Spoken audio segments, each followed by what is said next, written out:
नमस्कार साथियों, कैसे हैं आप सभी। चलिए आज की क्लास की शुरुआत करते हैं। तो आज की क्लास में हम लोग जो 10वीं क्लास की एनसीईआरटी है उसको शुरू करने वाले हैं। 9वीं क्लास की एनसीईआरटी आपकी कंप्लीट हो गई थी, हम लोगों ने पहले ही अर्थात इससे पहले वाली क्लास में देख लिया था। इसमें हम बात करने वाले हैं आर्थिक विकास की समझ। अब यहाँ सबसे पहले आप लोगों को ये समझना है, विकास की बात की जा रही है, डेवलपमेंट की बात की जा रही है, यहाँ पर ग्रोथ की बात नहीं की जा रही है। तो यहाँ पर हम किसकी ग्रोथ की बात नहीं कर रहे हैं, यहाँ पर हम बात कर रहे हैं डेवलपमेंट की।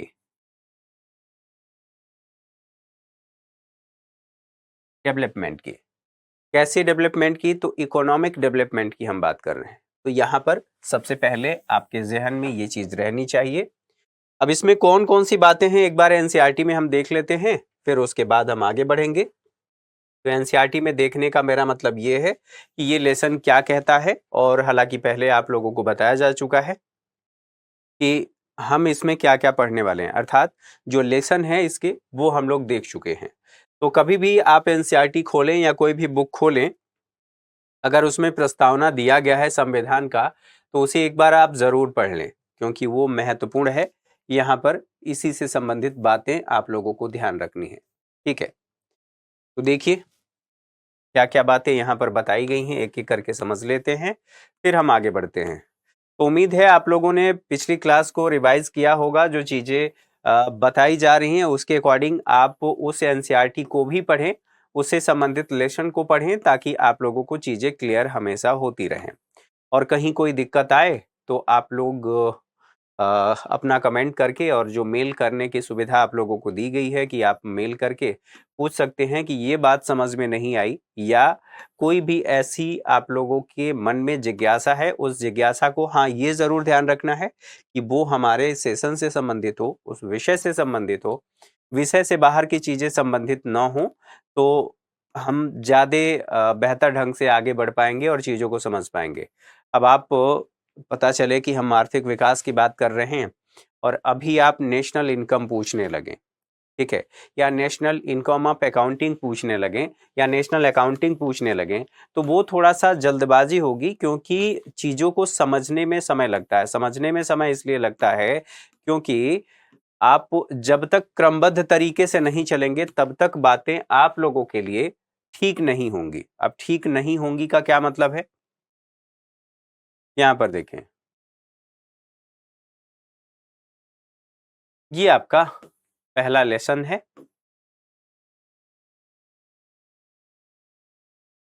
हाँ, विकास किसको कहा जा रहा है, तो यहां पर विकास और प्रगति दोनों शब्द का इस्तेमाल किया गया है कि दोनों समानांतर हैं, अर्थात लगभग एक ही तरह से इसको प्रयोग किया जाता है। ठीक बात है। अब यहां पर बताया गया है विकास अथवा प्रगति की धारणा हमेशा से हमारे साथ है।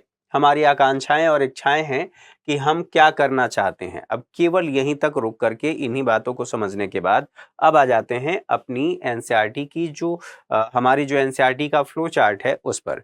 तो यहाँ पर देखें, जो पहला लेसन है और पहले लेसन में हमने बात किया है, यहाँ पर इसको कहेंगे कि हम डेवलपमेंट की बात कर रहे हैं। डेवलपमेंट की बात कर रहे हैं, और जब इसी में आप जोड़ लेंगे तो हो जाएगा यह इकोनॉमिक डेवलपमेंट।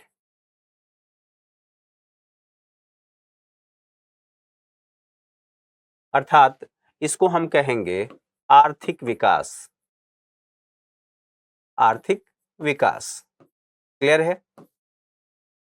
अब इस लेसन में क्या क्या बातें कही गई हैं, तो जब उन बातों को समझेंगे तो विकास या प्रगति यह ये बताता है, इस एनसीईआरटी में ये कहा गया है कि लक्ष्य प्राप्ति के उपायों से संबंधित आकांक्षाएं और इच्छाएं।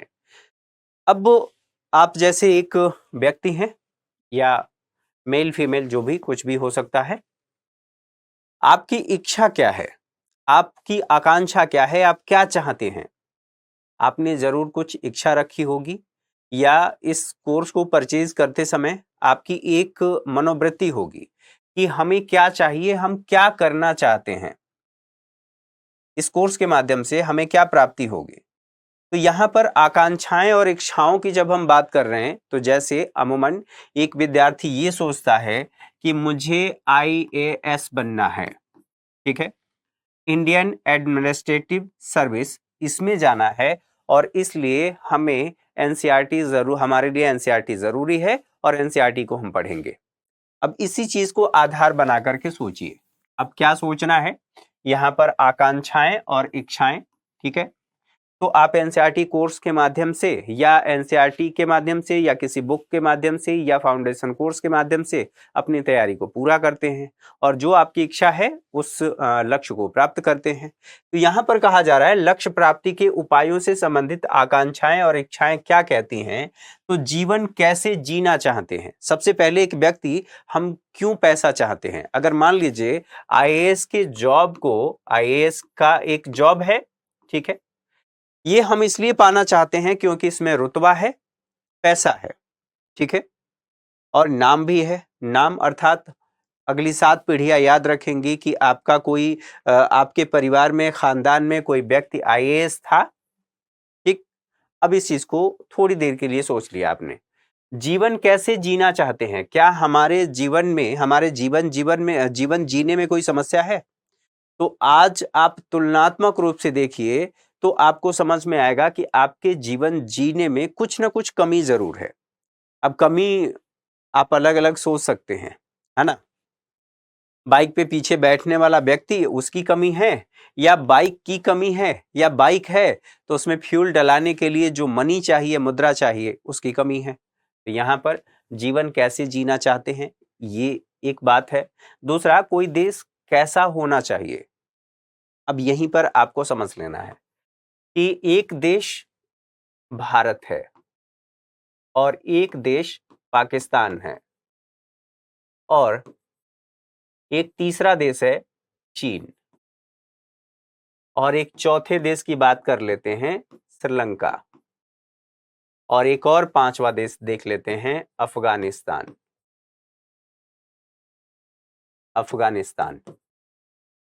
अब इन सभी देशों में मूलभूत अंतर देखने को मिलता है। अब अंतर क्या है, इसको समझेंगे तो कोई देश कैसा होना चाहिए ये आपको समझ में आ जाएगा। यहां से शुरू करते हैं। यहां पर सबसे पहले कबीलाई समाज था, कबीलों में बटे हुए थे, हर देश में वो देखने को मिलता है, बहरहाल उसके इतिहास की बात कर रहे हैं। तो यहां पर कबीला था, कबीला के बाद धीरे धीरे संघर्ष हुआ और बहुत सारी स्थितियां ऐसी हुई। अब उसके बाद यहां पर लोकतंत्र आया, लोकतंत्र के खिलाफ फिर यहां पर संघर्ष हुआ, संघर्ष के बाद अब यहां पर तालिबान है अर्थात उसका शासन है। तालिबान ये कहता है कि धर्म आधारित शासन व्यवस्था हम स्थापित करेंगे और उस दिशा में ये कदम भी बढ़ा रहा है। अर्थात कहने का मतलब ये है कि यहाँ पर शरीयत के हिसाब से चल रहा है। तो शरीयत के हिसाब से चल रहा है, अगर आप लोगों ने पढ़ा होगा तो यहीं पर आप लोगों को याद होगा कि महिलाओं को पढ़ने का अधिकार नहीं दिया गया है, पढ़ने का अधिकार नहीं है, कॉलेज बंद कर दिए गए हैं, यहां तक कि हॉस्पिटल्स तक बंद कर दिए गए हैं, ठीक है। अब ये आपने समझ लिया। अब यहां पर क्या है, लोगों के पास अधिकार नहीं है कुछ भी करने का, जो शरीयत कहती है उसी के अनुसार करना है, लेकिन उसको भी अगर सही ढंग से इंप्लीमेंट कर दिया जाए तब भी ठीक है। लेकिन तालिबानी सत्ता के अधीन शरीयत को भी सही ढंग से फॉलो नहीं किया जा रहा है। इस वजह से यहां पर एक जो आधी आबादी है, आधी आबादी अर्थात मैं बात कर रहा हूं महिलाओं की, उनके अधिकारों का हनन हो रहा है। एक ये बात आपने समझ लिया। दूसरा देश है श्रीलंका। श्रीलंका में अभी आपने देखा उच्च मुद्रास्फीति,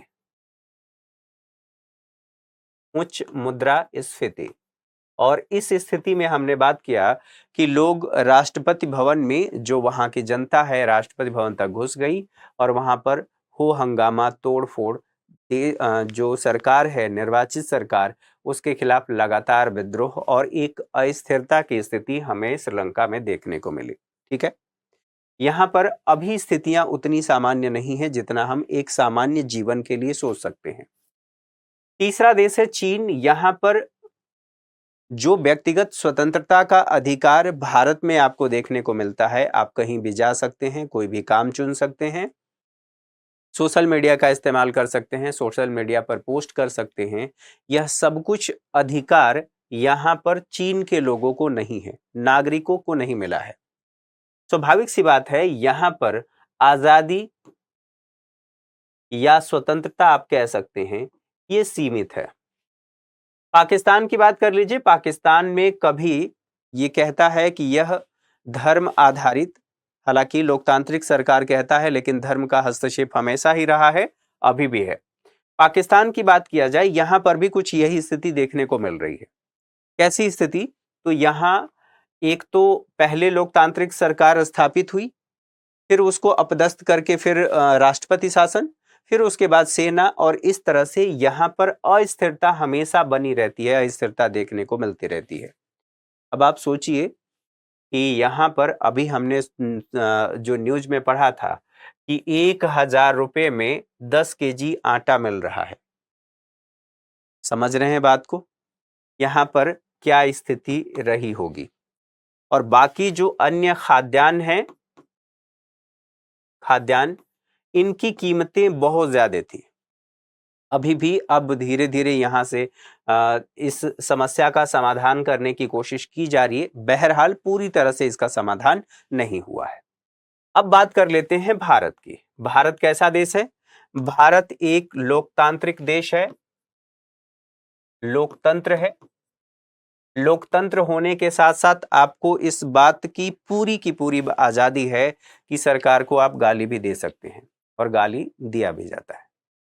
आप अपनी बातें जो आप सरकार के खिलाफ सोचते हैं, सरकार के बारे में अच्छा या बुरा जो कुछ भी सोचते हैं, सोशल मीडिया पर आप लिख सकते हैं, एक मर्यादा में रहते हुए। ये सब सारी बातें यहां पर आपको देखने को मिलता है। कहने का मतलब यह है कि अगर कोई यहां पर रह रहा है तो उसके जीवन स्तर में, और कोई यहां पर रह रहा है, यहां पर रह रहा है, यहां पर उसके जीवन स्तर में बहुत सारे बदलाव या बहुत सारे बिलगाव देखने को मिलेंगे कि कैसे भारत में लोगों के जीवन में अंतर है और यहाँ के लोगों के जीवन में अंतर है। ये बात आप लोगों ने समझ लिया। तो कोई देश कैसा होना चाहिए, अब ये आप कल्पना कर सकते हैं कि आपकी इच्छा, आपकी आकांक्षाएं क्या हैं, आपकी आकांक्षाएं कैसी महत्वाकांक्षाएं हैं, आप क्या बनना चाहते हैं। भारत में अगर आपको रोक दिया जाए कि आपको आईएएस का एग्जाम नहीं देना है, आपके पास सारी क्वालिफिकेशन है, सब कुछ है, लेकिन आपको रोक दिया जाए, अब सोचिए कि जो आपकी आकांक्षाएं हैं उसको दबाया जा रहा है, आप जो करना चाह रहे हैं, बनना चाह रहे हैं, उससे आपको रोका जा रहा है। ये आपको स्वाभाविक सी बात है कि अच्छा नहीं लगेगा। अब 2 सवाल तो हमने देख लिए, तीसरे सवाल की बात करते हैं, किन अनिवार्य वस्तुओं की आवश्यकता है। अब अनिवार्य वस्तुएं, ठीक है, यहीं पर आप समझेंगे, इसको हटा देता हूं। अब अनिवार्य वस्तुओं की बात कर लेते हैं, ठीक है। अनिवार्य वस्तुएं,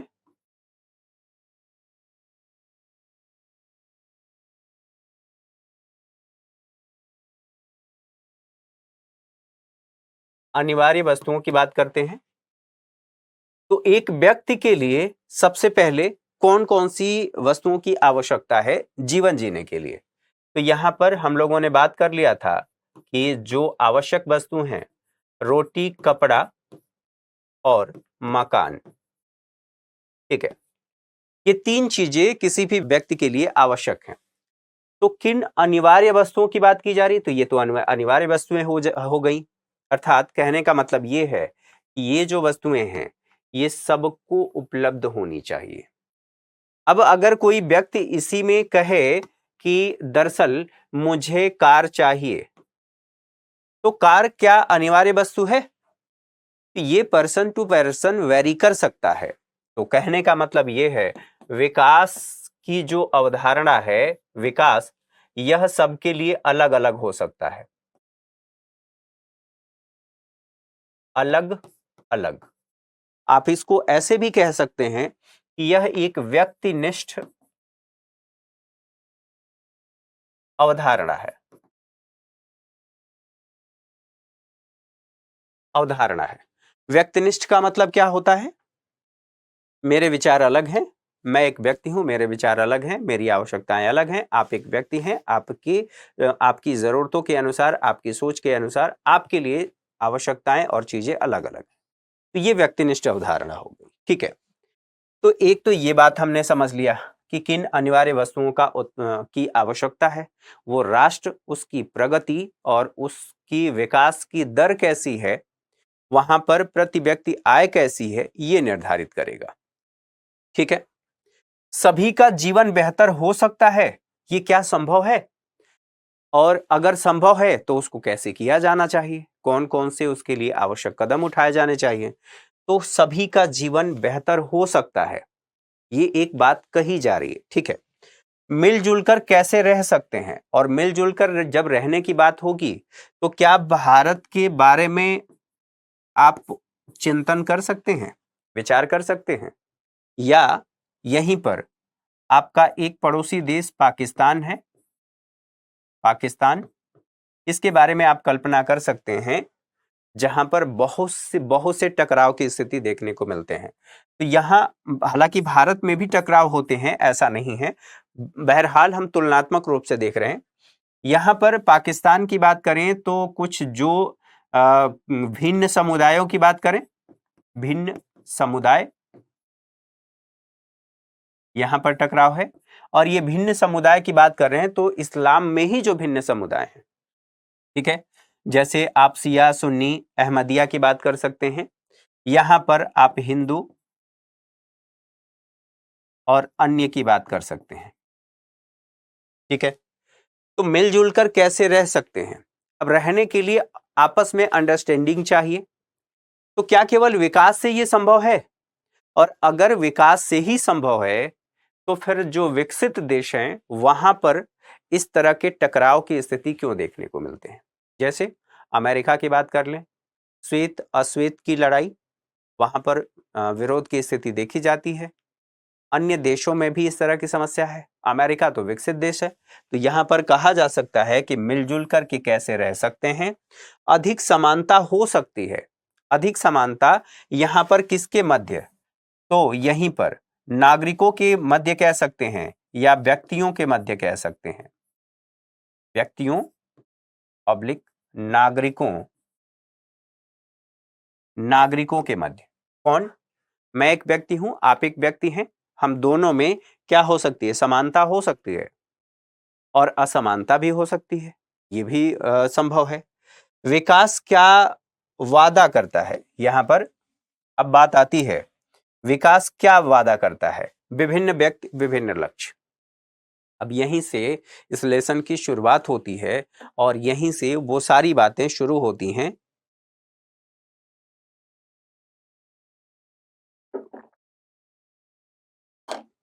जिस पर पूरा हमारा ये लेसन टिका हुआ है कि विकास क्या वादा करता है। अब यहां हो सकता है, इस बात की प्रबल संभावना है कि एक व्यक्ति के लिए कार महत्वपूर्ण हो, एक व्यक्ति के लिए एक मोटरसाइकिल, एक बाइक महत्वपूर्ण हो। अब इसी चीज को हम आगे चल करके समझने वाले हैं, देखने वाले हैं। यहां पर देखिए,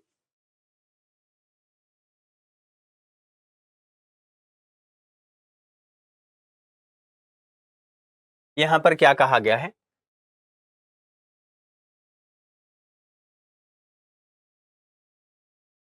विभिन्न श्रेणी के लोगों के विकास के लक्ष्य क्या हैं?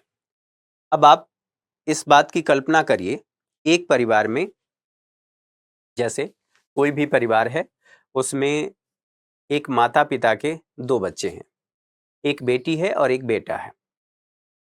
बेटा बड़ा है, बेटी छोटी है।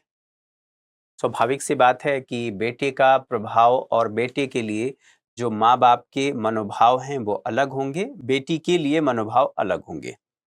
अब इसमें क्या अलग होंगे? हमारे देश में फ्रीडम जरूर है, स्वतंत्रता जरूर है, लेकिन क्या सोसाइटी में ऐसे मनोभाव हैं, ऐसी परिस्थितियां हैं जिसमें एक लड़की रात में भी घर से सुरक्षित निकल करके वापस आ सकती है, मतलब निकलती है और सुरक्षित घर वापस आ सकती है? इसकी कल्पना नहीं की जा सकती। उसके अलग अलग सामाजिक, आर्थिक और जो प्रशासनिक समस्याएं हैं वो अलग अलग हो सकते हैं, जातीय प्रजाति आप कह सकते हैं, वो अलग अलग बात है। बहरहाल यहाँ पर हम आर्थिक पक्षों की बात कर रहे हैं और उसके अकॉर्डिंग जब हम विकास की बात कर रहे हैं तो विकास अर्थात जो आपका आर्थिक पक्ष है वो आपके विकास को कैसे प्रभावित करता है, हम उसकी बात कर रहे हैं। तो जो लड़की है उसकी जो इच्छा है वो आपके अर्थात एक लड़के के मुकाबले अलग हो सकती है। उसके लिए विकास का मतलब अलग हो सकता है। जैसे एक लड़के को कभी भी कहीं भी जाने की स्वतंत्रता है, घर के बाहर रहता है, घूमता फिरता, अपने दोस्तों से मिलता है, इत्यादि इत्यादि। एक लड़की है, घर की चारदीवारी में है, भले ही उसे एजुकेशन मिल रहा हो, सारी चीजें मिल रही हों, लेकिन इस बात की प्रबल संभावना है, अधिक संभावना है कि उसे घर में काम करना पड़ता है, सबके लिए खाना बनाना, अन्य घरेलू काम करना, और उसे उतनी आजादी नहीं है जितने की बेटे को है। स्वाभाविक सी बात है कि उसके लिए विकास का मतलब यह होगा कि मुझे अपने भाई के बराबर ही स्वतंत्रता मिलनी चाहिए। ठीक है। दूसरी बात, उस लड़की की यह भी इच्छा हो सकती है कि उसे भी भाई के बराबर शिक्षा मिले। तीसरी चीज यह भी हो सकती है कि उसका भाई उसके घरेलू कार्यों में मदद करे, अर्थात जैसे जो भी घरेलू काम करते हैं, खाना बनाना या फिर बर्तन धोना इत्यादि इत्यादि, जो भी काम है आप घरेलू कार्य कह सकते हैं, उसमें मदद करे। तो ये विकास का मतलब उस लड़की के लिए वो है। जबकि अब यहीं पर बात आएगी कि क्या विकास सबके लिए एक समान हो सकता है? नहीं हो सकता। और क्या विकास विरोधाभासी भी हो सकता है? तो बिल्कुल भी हो सकता है। जो उस लड़की के लिए विकास की बात है, जो उसकी इच्छा है, आकांक्षाएं हैं, वह उस लड़के से मेल नहीं खाती, अर्थात उसी के भाई से मेल नहीं खाती। तो जो एक व्यक्ति के लिए विकास है वो हो सकता है दूसरे व्यक्ति के लिए विकास न हो और वहां पर टकराव की स्थिति हो। तो दोनों भाई बहन के माध्यम से हमने समझ लिया कि कोई जरूरी नहीं है कि दोनों में समानता हो। अब यहीं पर कुछ बातें बताई गई हैं। ये कहा गया है कि जो भूमिहीन व्यक्ति है, ग्रामीण मजदूर है, उसके लिए विकास का क्या मतलब है? वो ये चाहता है कि काम करने के अधिक दिन और बेहतर मजदूरी हो। अब जो जिसकी जो अवस्थिति है उस अवस्थिति के हिसाब से विकास को परिभाषित कर रहा है। अब यहीं पर बात आएगी कि विकास क्या है। तो विकास, अब यहां पर थोड़े समय के लिए सोच लेते हैं, एक बार बात कर लेते हैं। विकास यानी कि डेवलपमेंट, जब हम आर्थिक संदर्भ में बात करते हैं तो जीवन में मात्रात्मक और गुणात्मक बदलाव, यही विकास है जो इकोनॉमी में बताया जाता है। संक्षेप में समझिए। अब आपके समझ में यह भी आ रहा होगा कि यहां पर ग्रोथ का क्या मतलब है। ग्रोथ का क्या मतलब है, जिसे हम समृद्धि कहते हैं। समृद्धि कहते हैं। इसका मतलब यह है कि मान लीजिए 2022 में आपने ये देखा कि हमने सड़क बनाया, ठीक है। अब ये सड़क यहां से शुरू हुई और यहां तक ये जाकर के खत्म हो गई। इतना ही सड़क हमने बना पाया, लंबाई की बात कर रहे हैं। और फिर उसी तरह से हमने 2023 की बात की तो 23 में हमने क्या किया, ये सड़क यहां से शुरू हुई और यहां तक चली गई। तो ये क्या है, समृद्धि है। हमने इसमें मात्रात्मक वृद्धि कर ली। इसकी मात्रा में और इसकी मात्रा में अंतर है। मात्रात्मक वृद्धि कर ली। देखिए अभी जो यहाँ पर जरूरत है उसके अकॉर्डिंग सिर्फ समझाने के लिए बता रहा हूं। जब आप 12वीं के एनसीईआरटी पढ़ेंगे तो उसमें ये सारी बातें और डिटेल में बताई गई हैं। आर्थिक समृद्धि और आर्थिक विकास को हम पढ़ेंगे। बहरहाल यहाँ पर समझ लीजिए ग्रोथ का मतलब यह है कि यहाँ पर मात्रात्मक वृद्धि हुई है, और यहाँ पर कहा जा रहा है जब विकास की बात होगी तो मात्रात्मक और गुणात्मक दोनों बदलाव देखा जाएगा। अर्थात आप संक्षेप में ये कह सकते हैं कि गुणवत्तापूर्ण जीवन। अब गुणवत्तापूर्ण जीवन में क्या क्या चीजें शामिल हैं? इसी में आपके पास पर्याप्त पोषण युक्त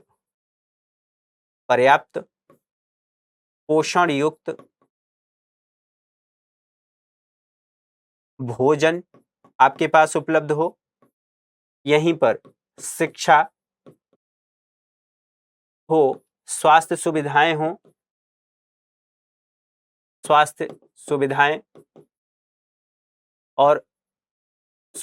और इन सुविधाओं तक पहुंच, ठीक है। स्वच्छ वायु, आप यहां पर स्वच्छ वातावरण की बात कर सकते हैं, वातावरण जिसमें स्वच्छ वायु वगैरह सारी चीजें शामिल हैं। और यहीं पर आप बात कर लेंगे पेयजल कैसा होना चाहिए? सब कुछ स्वच्छ होना चाहिए, अर्थात स्वच्छ पेयजल होना चाहिए। ये सब सारी बातें इसमें शामिल है। अभी बहुत सारे डायमेंशन हैं, केवल आप ये समझिए कि इसका मतलब हम ये कह रहे हैं कि गुणवत्तापूर्ण जीवन के लिए जरूरी है। और इसके साथ साथ इसी में एक और जरूरी चीज है, जो हमारी आय है अर्थात इनकम होगी, तभी इन सभी सेवाओं को हम खरीद पाएंगे।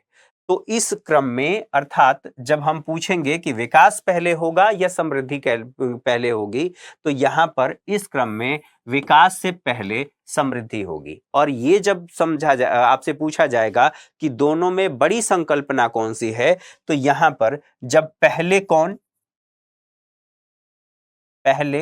कौन की बात होगी तो यहां पर आएगा समृद्धि पहले होनी चाहिए, ताकि हम उसके माध्यम से इन सेवाओं को खरीद सके, ठीक है।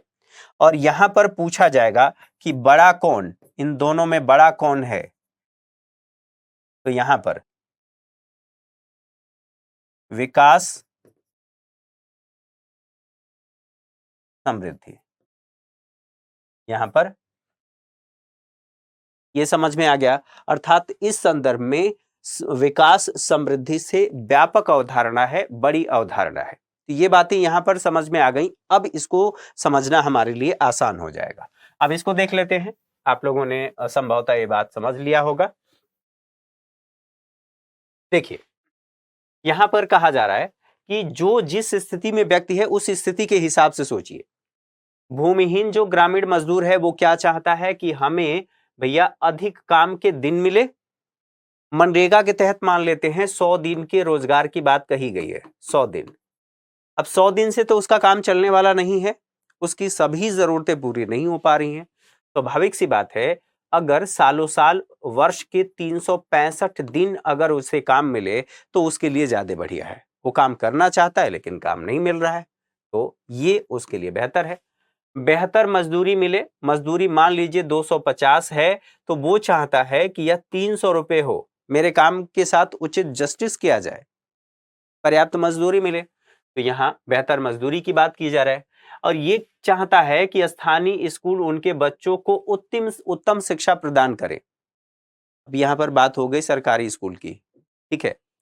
उत्तम शिक्षा प्रदान करने में सक्षम हो, कोई सामाजिक भेदभाव उसके साथ न हो, कोई ये ना कहे कि ये मजदूर है, या उसके बच्चे को ये ना कहे कि ये तो मजदूर का बेटा है, इसको साथ नहीं बैठाएंगे या साथ इसको नहीं बैठना चाहिए। अब यहां पर सामाजिक भेदभाव न हो, गांव में वे भी नेता बन सके। समझ रहे हैं ना नेता की बात? वो भी नेता बन सके, कोई दिक्कत ना हो। तो एक भूमिहीन जो ग्रामीण मजदूर है उसके लिए ये विकास है, उसकी ये आकांक्षाएं हैं। अच्छा, दूसरी पंजाब का जो समृद्ध किसान है उसके लिए विकास की बात अलग है, उसकी आकांक्षाएं इच्छाएं अलग है। किसानों को उनकी उपज के लिए ज्यादा समर्थन मूल्य मिले और मेहनत और सस्ते मजदूर उनको मिल सके। अब देखिए एक मजदूर है, यहां पर मजदूर है, ये क्या चाहता है? जो मजदूरी काम के दिन हो वो ज्यादा हो और जो मजदूरी है वो उन्हें ज्यादा मिले। उसी तरह से जो किसान है, किसान ये क्या चाहता है कि जो उसकी फसल है उस फसल का उचित मूल्य मिले, ज्यादा से ज्यादा न्यूनतम समर्थन मूल्य मिले, एमएसपी जो हम लोगों ने बात किया था। अब ये एमएसपी चाहते हैं कि इनको अधिक मिले, ठीक है, एमएसपी भी अधिक मिले और ये चाहते हैं कि सस्ते मजदूर मिले, सस्ते मजदूर मिले ताकि इनकी बचत ज्यादा हो सके। अब इस संदर्भ में जो मजदूर है, भूमिहीन मजदूर है और किसान है, यहां पर यह भी इसके लिए कंट्रोवर्सी है, इसके लिए यह भी कंट्रोवर्सी है, यह भी कंट्रोवर्सी है। तो विकास के लिए हमने ये समझ लिया कि सबकी धारणाएं अलग अलग हो सकती हैं, सबकी इच्छाएं आकांक्षाएं अलग अलग हो सकती हैं। अच्छा, ये तो आपने समझ लिया। अब यहां पर ये कहा जा रहा है कि ये चाहेगा पंजाब का किसान जो उसके बच्चे हैं और विदेशों में बस सकें या पढ़ाई कर सकें, इत्यादि इत्यादि बातें। अब उसी तरह से ये कहा गया है किसान जो खेती के लिए केवल वर्षा पर निर्भर है, वो क्या सोचेगा, हमारे पास पहले तो ट्यूबवेल की व्यवस्था हो, हमारे पास अगर ट्यूबवेल है तो बिजली पर्याप्त मिले, और बिजली के साथ साथ वो ये चाहेगा कि डीजल महंगा हो रहा है, सस्ता डीजल मिले, और सस्ता डीजल के साथ साथ वो यह भी सोचेगा कि भैया एक और स्थिति क्या हो सकती है कि उसके लिए नवीकरणीय ऊर्जा पर निर्भरता की, मतलब उसे डीजल भी ना खरीदना पड़े और उसकी खेत की सिंचाई भी हो जाए, ये वो सोचेगा, तो उसके लिए अलग है। यहां पर जो भूस्वामी परिवार की एक ग्रामीण महिला है उसके लिए क्या है, ग्रामीण महिला जो घर में रहती है उसकी इच्छा होगी कि मैं भी अच्छे कपड़े पहनूं, मैं भी बाहर जाऊं, इत्यादि इत्यादि। अर्थात यहां पर हम कह सकते हैं कि यह सापेक्षिक अवधारणा है, अवधारणा है, एक दूसरे के सापेक्ष अलग अलग हो सकता है और इसमें कोई दो राय नहीं। चलिए, एक तो ये बात आपने समझ लिया। जो शहरी बेरोजगार युवक है उसके लिए क्या, भैया मुझे तो रोजगार मिले, मुझे एम्प्लॉयमेंट मिले, और कुछ मिले ना मिले, जो कुछ भी होगा हम देखेंगे बाद में, पहले मुझे रोजगार मिले। शहर के अमीर परिवार का एक लड़का वो अलग चाहेगा, शहर के अमीर परिवार की एक लड़की अलग चाहेगी। जो नर्मदा का एक आदिवासी किसान है वो क्या चाहेगा, जो आदिवासी व्यक्ति है, कि मुझे ये जो नर्मदा बनाया जा रहा है, नर्मदा को लेकर के जो विवाद हो रहा है और उससे जो हमारे खेत हैं या जो आसपास की जमीन है वो जलमग्न हो जाएगी, ऐसी स्थिति में इस समस्या का समाधान हो, हम यहाँ से जलमग्न होने की वजह से, नर्मदा बांध की वजह से हम विस्थापित न हो, हमारे बच्चों को यहीं पर शिक्षा मिलनी चाहिए, हमारी आजीविका यहाँ पर है तो हम यहीं पर रहना चाहिए, इत्यादि इत्यादि बातें। तो आप लोगों ने इसके माध्यम से समझ लिया कि सबके लिए जो विकास की अवधारणाएं हैं वो अलग अलग हो सकती हैं। अच्छा, आगे बढ़ते हैं और कुछ और बातों। विकास के लक्ष्य की बात करें तो विकास के विभिन्न लक्ष्य हो सकते हैं और ये लक्ष्य विरोधाभासी भी हो सकते हैं। मान लीजिए एक मजदूर है, वो चाहता है कि भैया मुझे पर्याप्त मजदूरी मिल जाए, मेरे पास साइकिल नहीं है, साइकिल मुझे मिल जाए। और एक उद्योगपति ये चाहता है कि यहां पर मान लीजिए यहां पर एक उद्योगपति है, ठीक है, इस भूमि को लेकर के उद्योगपति का क्या विचार है, और यहां पर जो एक मजदूर है उसका क्या विचार है। ये चाहता है कि यहां पर एक छोटी सी जो आप लोगों ने देखा होगा, कई बार उसे शीट भी कहा जाता है, कि ग्रामीण क्षेत्रों में जो बनाए जाते हैं कुछ इस तरह का सीट होता है, लोहे का और सीमेंट का, इस तरह का शीट होता है और इसको लगा दिया जाता है, इसकी झोपड़ी बन जाती है, ठीक है। लेकिन इसकी समस्या है कि इससे कैंसर भी होता है जो सीमेंटेड होता है, और उसके साथ साथ ये हीट भी ज्यादा जनरेट करता है। अब सोचिए, एक मजदूर चाहेगा कि मेरे सर पर छत नहीं है तो मेरे सिर पर छत होनी चाहिए, एक ये चाहेगा कि इसको हटा करके, यहां से हटा करके यहां पर बड़ा सा शॉपिंग मॉल बना दे, ठीक है। तो यहां पर दोनों में विरोध की स्थिति देखी जाएगी।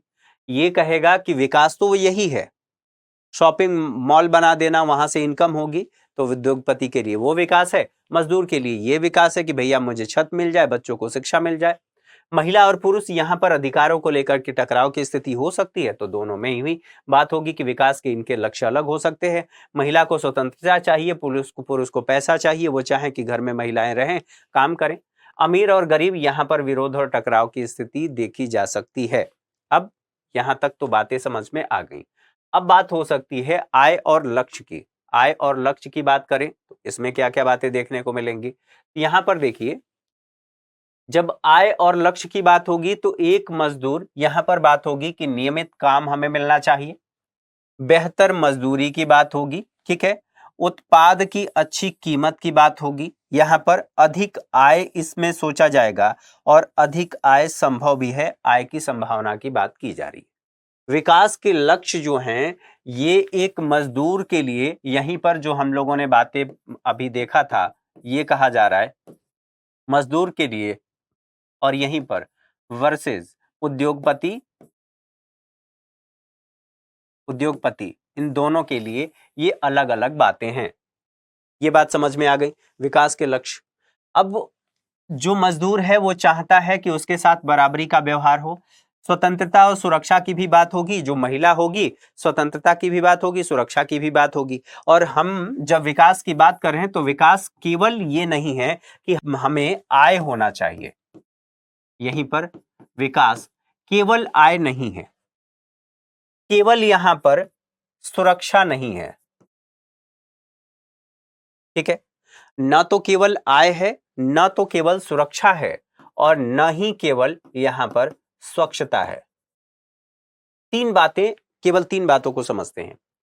क्या अगर हमें बेहतर आय हो जाए, या हमारी इनकम बढ़िया हो, या हमें पैसा अच्छा मिलने लगे, हम अपने आसपास स्वच्छता खरीद सकते हैं? स्वच्छता खरीद सकते हैं? संभव नहीं है। स्वच्छता ये तभी संभव है जब हमारे आसपास के लोग भी उन विचारों को लेकर के परिचित हों और उस दिशा में काम करें। अब यहीं पर थोड़ा सा इसको समझ लेते हैं, फिर आगे बढ़ते हैं। ये कहा जा रहा है विकास, ठीक है।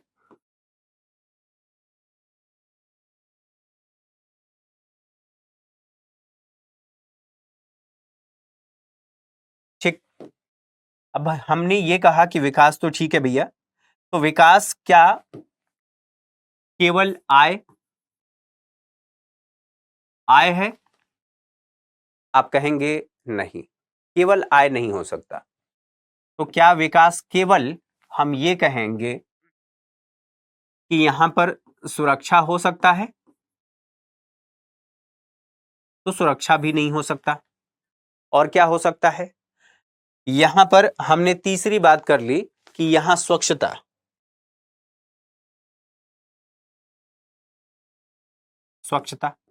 क्या केवल स्वच्छता हो सकता है विकास?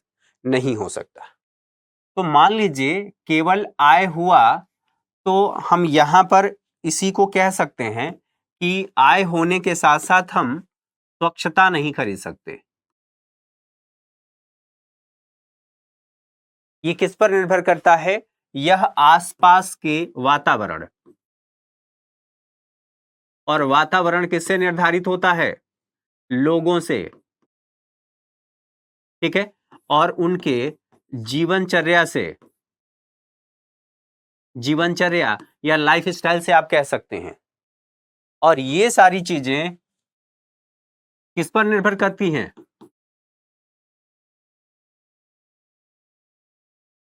शिक्षा प्लस आय। तो पहली बात तो खारिज हो गई कि आप अपने आसपास स्वच्छता नहीं खरीद सकते, और नहीं खरीद सकते तो केवल आय विकास नहीं है, केवल आय नहीं है। मान लीजिए आय आपकी हो ही रही है और आपके आसपास सुरक्षा व्यवस्था दुरुस्त नहीं है, तो क्या केवल आप इससे सुरक्षा व्यवस्था दुरुस्त कर सकते हैं? नहीं कर सकते। आप मान लेते हैं, कोई कुछ लोग ये कह सकते हैं, जिज्ञासा हो सकती है कि हम बॉडीगार्ड लगा लेंगे। कहां और कब तक? तो केवल हमारे लिए सुरक्षा सुनिश्चित करना ही विकास नहीं है। ठीक है, अर्थात यहां पर क्या होना चाहिए, जो प्रशासन है, प्रशासन और सुरक्षा व्यवस्था यहां पर सुनिश्चित होनी चाहिए। सुरक्षा को लेकर के सब में सहमति होनी चाहिए, एक दूसरे का सम्मान होना चाहिए। स्वच्छता की बात हमने कर ली ही कि ये स्वच्छता कैसे सुनिश्चित हो पाएगा, तो यह आय और उसके साथ साथ वातावरण, इन सब पे, और शिक्षा, उन आसपास के वातावरण और जो उससे होने वाले नुकसान है, अर्थात प्रदूषण से होने वाले नुकसान है, हमें उसके बारे में जानकारी होनी चाहिए, तब जाकर के हम इसको सुनिश्चित कर पाएंगे। तो कहने का मतलब यह है कि केवल आय नहीं है, विकास इन सब का सम्मिलित रूप है, जिसमें स्वच्छता, समानता, सामाजिक सुरक्षा, इसके साथ साथ आय, सब कुछ ये शामिल है। अब सब कुछ शामिल है तो यहीं पर बात एक होती है जिसको हम कहते हैं मानव विकास सूचकांक। सूचकांक, ठीक है, जिसे HDI कहा जाता है, HDI, ह्यूमन डेवलपमेंट इंडेक्स। अब यहां इंडेक्स का मतलब क्या है आप लोग समझ लीजिए, फिर हम आगे बढ़ेंगे। इंडेक्स, इंडेक्स, आप लोगों ने जब भी कोई इंडेक्स पढ़ा होगा कि ये सूचकांक आया है, ये इंडेक्स आया है, तो उस इंडेक्स में क्या बताया जाता है। जैसे यहां पर मैंने ये कहा कि HDI इंडेक्स ही आया है, और इसमें भारत की जो रैंकिंग है, रैंकिंग, पहले हमने ये देखा था कि जो कुछ भी बढ़ते क्रम में मान लेते हैं थोड़ी देर के लिए कि भारत की रैंकिंग 160 थी। ठीक है, ये कब थी, तो 2020 में। ठीक है, अब 2021 की बात करें तो भारत की जो रैंकिंग है यह 170 हो गई है। थोड़ी देर के लिए मान लीजिए ये 22 की बात कर रहे हैं, ये 23 की बात कर रहे हैं। इसका मतलब यह है कि भारत की रैंकिंग और खराब हुई है, और खराब हुई है तो ये क्या बता रहा है, परिवर्तन हुआ है। तो दोनों परिवर्तन हो सकता है ना, तो इंडेक्स का मतलब यह परिवर्तन बताता है। परिवर्तन कैसा, पॉजिटिव या निगेटिव, कैसा परिवर्तन, पॉजिटिव या निगेटिव परिवर्तन बताता है। कौन सा, तो कोई भी सूचकांक आप देखेंगे वो यही बताता है। तो इसके माध्यम से हम ये समझ पा रहे हैं कि इसमें, इसको बताने का मतलब ये है कि इसके आयाम है, इसके संकेतक हैं, उन संकेतकों को आगे चल करके हम पढ़ेंगे, समझेंगे जब विकास के मापन की बात होगी। तो ये बात आप लोगों ने समझ लिया। अब इस बात को समझने के साथ साथ यहां पर जो मैं बता रहा था कि यह जो विकास है, विकास का लक्ष्य या विकास केवल यह नहीं हो सकता कि यहां पर बातें होंगी केवल आय से नहीं है, बराबरी का व्यवहार होना चाहिए, स्वतंत्रता भी होनी चाहिए, सुरक्षा भी होनी चाहिए, दूसरे से आदर मिलना चाहिए। सोसाइटी में एक मजदूर चाहेगा कि मैं भी नेता बन सकता हूं, अर्थात मुझे भी आदर सत्कार समाज में मिलना चाहिए। और महत्वपूर्ण बात यह है कि जब दूसरों से आदर मिलने की और यह सारी बातें होंगी तो क्या हम इसका माप कर सकते हैं। अब हमने ये तो कह लिया कि हमारा किसी व्यक्ति से मित्रता है, मित्रता है, ठीक बात है, ये मित्रता भौतिक रूप को बताता है, लेकिन मित्रता कितनी गहरी है यह अभौतिक है। अर्थात ये थोड़ी आप माप सकते हैं कि हमारी मित्रता इतनी गहरी है, 2 किलो गहरी है, 2 फुट गहरी है इत्यादि। तो ये इसका माप कठिन है, इसीलिए इसका हम जो इंडिकेटर है उसका प्रयोग करते हैं और उस इंडिकेटर के माध्यम से हम समझते हैं। तो एक तो बात ये आप लोगों ने समझ लिया। अब बात यहीं पर होती है राष्ट्रीय विकास की। अब राष्ट्रीय विकास की, तो राष्ट्रीय विकास का मापन हम कर सकते हैं, हालांकि विकास का मापन करना संभव नहीं है, लेकिन इसके कुछ इंडिकेटर हैं जिसके आधार पर कह सकते हैं कि हाँ ये विकास हो रहा है, हमारे जीवन में गुणात्मक परिवर्तन हो रहा है। तो देशों के मध्य तुलना के माध्यम से, जैसे भारत के जो पड़ोसी देश हैं कौन कौन से हैं, आप इधर से शुरू करिए। सबसे पहले यहां पर पाकिस्तान है, पाकिस्तान के बाद यहीं पर अफगानिस्तान, अफगानिस्तान है, अफगानिस्तान के बाद आप आएंगे तो आपको दिखाई देगा यहीं चीन, चीन के बाद फिर आपको दिखाई देगा नेपाल, नेपाल के बाद भूटान, भूटान आपको दिखेगा, भूटान के बाद आप बांग्लादेश की बात करेंगे, बांग्लादेश की बात करेंगे, फिर आप म्यांमार की बात करेंगे, म्यांमार के बाद यहीं पर आप आ जाएंगे श्रीलंका, श्रीलंका, और श्रीलंका के साथ साथ यहीं आप एक और मालदीव।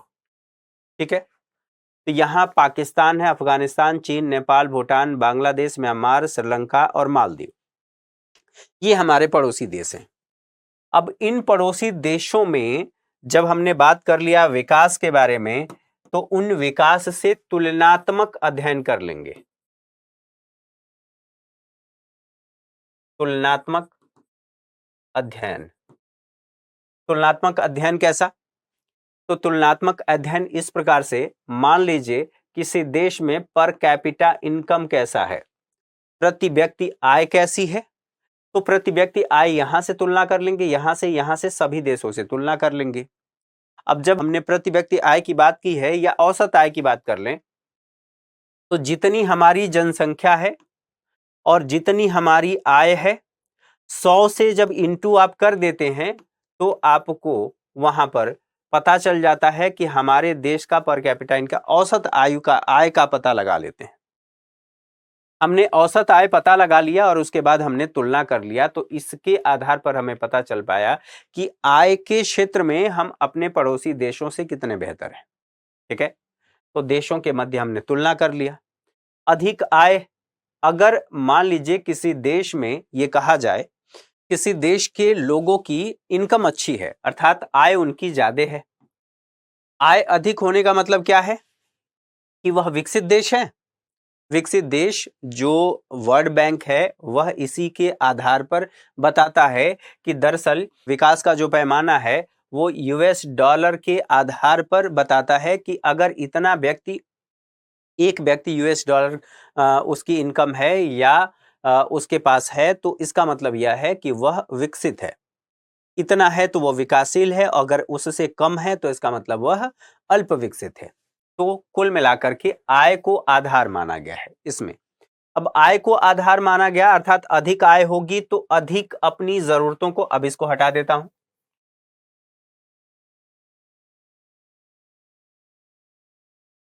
देखिए अधिक आय, अधिक सुविधाओं तक पहुंच, अधिक सेवाओं तक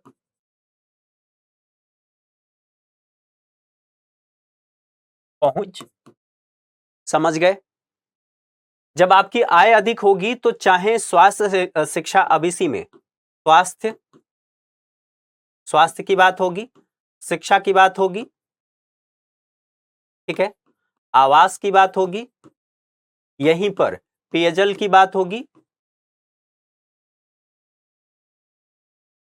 पेयजल की बात होगी, पोषण की बात होगी, आप ये खरीद पाएंगे।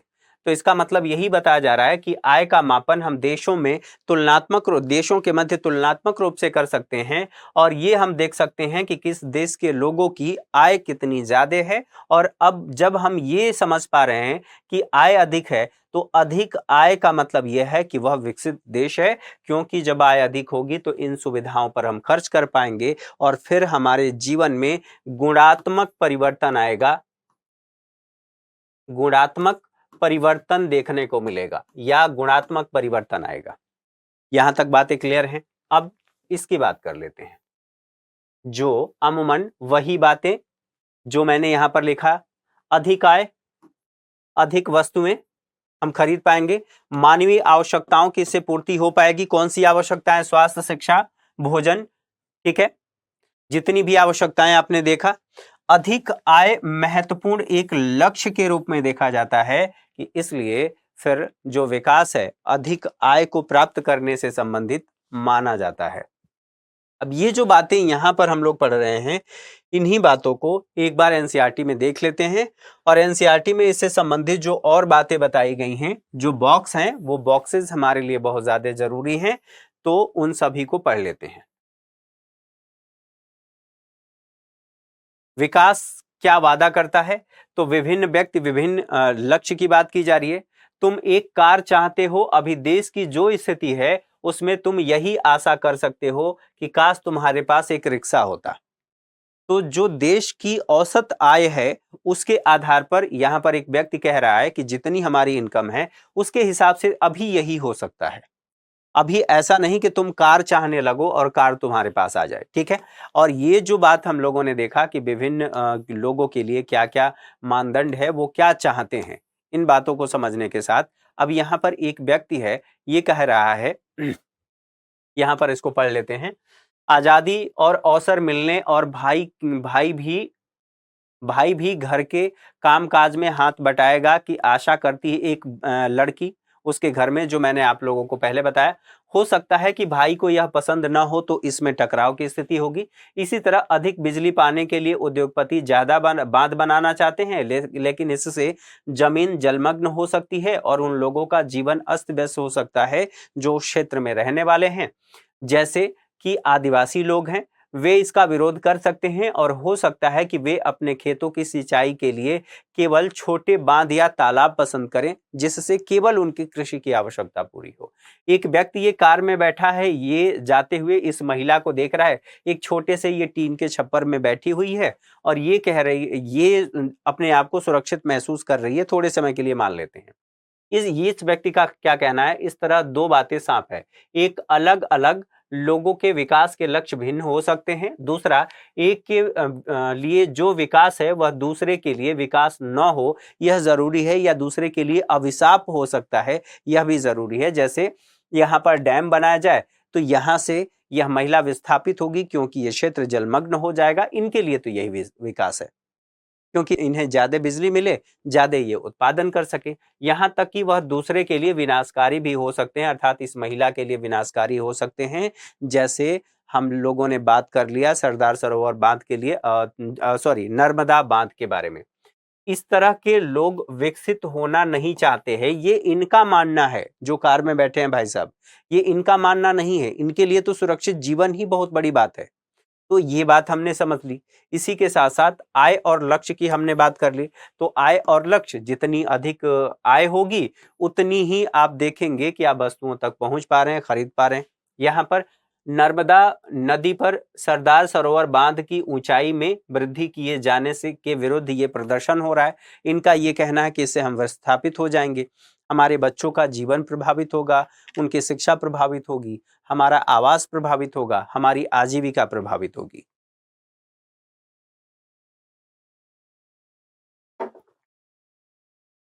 ठीक है, अब यहां पर देख लीजिए एक और उदाहरण देखिए। अगर आप कहीं दूर दराज के इलाके में नौकरी मिलती है, उसे स्वीकार करने से पहले आप आय के अतिरिक्त बहुत से कारकों पर विचार करेंगे, जैसे कि आपके परिवार के लिए सुविधाएं वहां पर क्या उपलब्ध हैं, काम करने का वातावरण कैसा है, क्या सुरक्षित वातावरण है या नहीं है, ठीक है, क्या अवसर है। दूसरी नौकरी में यद्यपि आपको कम वेतन मिले, लेकिन यह नियमित रोजगार हो सकता है। एक दिन मतलब एक महीने आपको 1 लाख रुपए मिल जाए और दूसरे महीने आपको 1 रुपया भी ना मिले, तो आप क्या चाहेंगे कि 10,000 रुपये ही मिले, लेकिन मुझे नियमित रूप से सालों साल वो पैसा मिलता रहे, जिससे आपकी जो जरूरतें हैं वो पूरी होती रहें। तो यहाँ पर उसकी बात की जा रही है।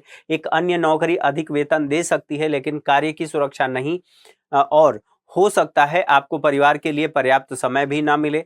इससे आपकी सुरक्षा और स्वतंत्रता की भावना जो है वो सब कुछ प्रभावित हो सकती है। तो ये अलग अलग बताया गया। इसी तरह विकास के लिए लोग मिले जुले लक्ष्यों को देखते हैं, तो यह भी संभव है। कुछ और बॉक्स में यहाँ पर हम चीजें देख सकते हैं। राष्ट्रीय विकास की बात अब यहीं से आ जाएगी कि राष्ट्रीय विकास क्या है और कैसे। जैसा कि हमने ऊपर देखा, यदि लोगों के लक्ष्य भिन्न हैं तो उनकी राष्ट्रीय विकास के बारे में धारणा भी भिन्न होती है। क्या होती है? आपस में इस विषय पर चर्चा कीजिए कि भारत को विकास के लिए क्या करना चाहिए। संभव है कक्षा में विभिन्न विद्यार्थी अलग अलग अपने विचार रखेंगे। यहाँ पर भी बताया गया है कि उनमें से किसी एक के विषय में आप स्वयं भी निश्चित न हो, यह समझना बहुत आवश्यक है कि देश के विकास के विषय में भिन्न लोगों की धारणाएं भिन्न या परस्पर विरोधी हो सकती हैं, जो हम लोगों ने पहले पढ़ लिया है।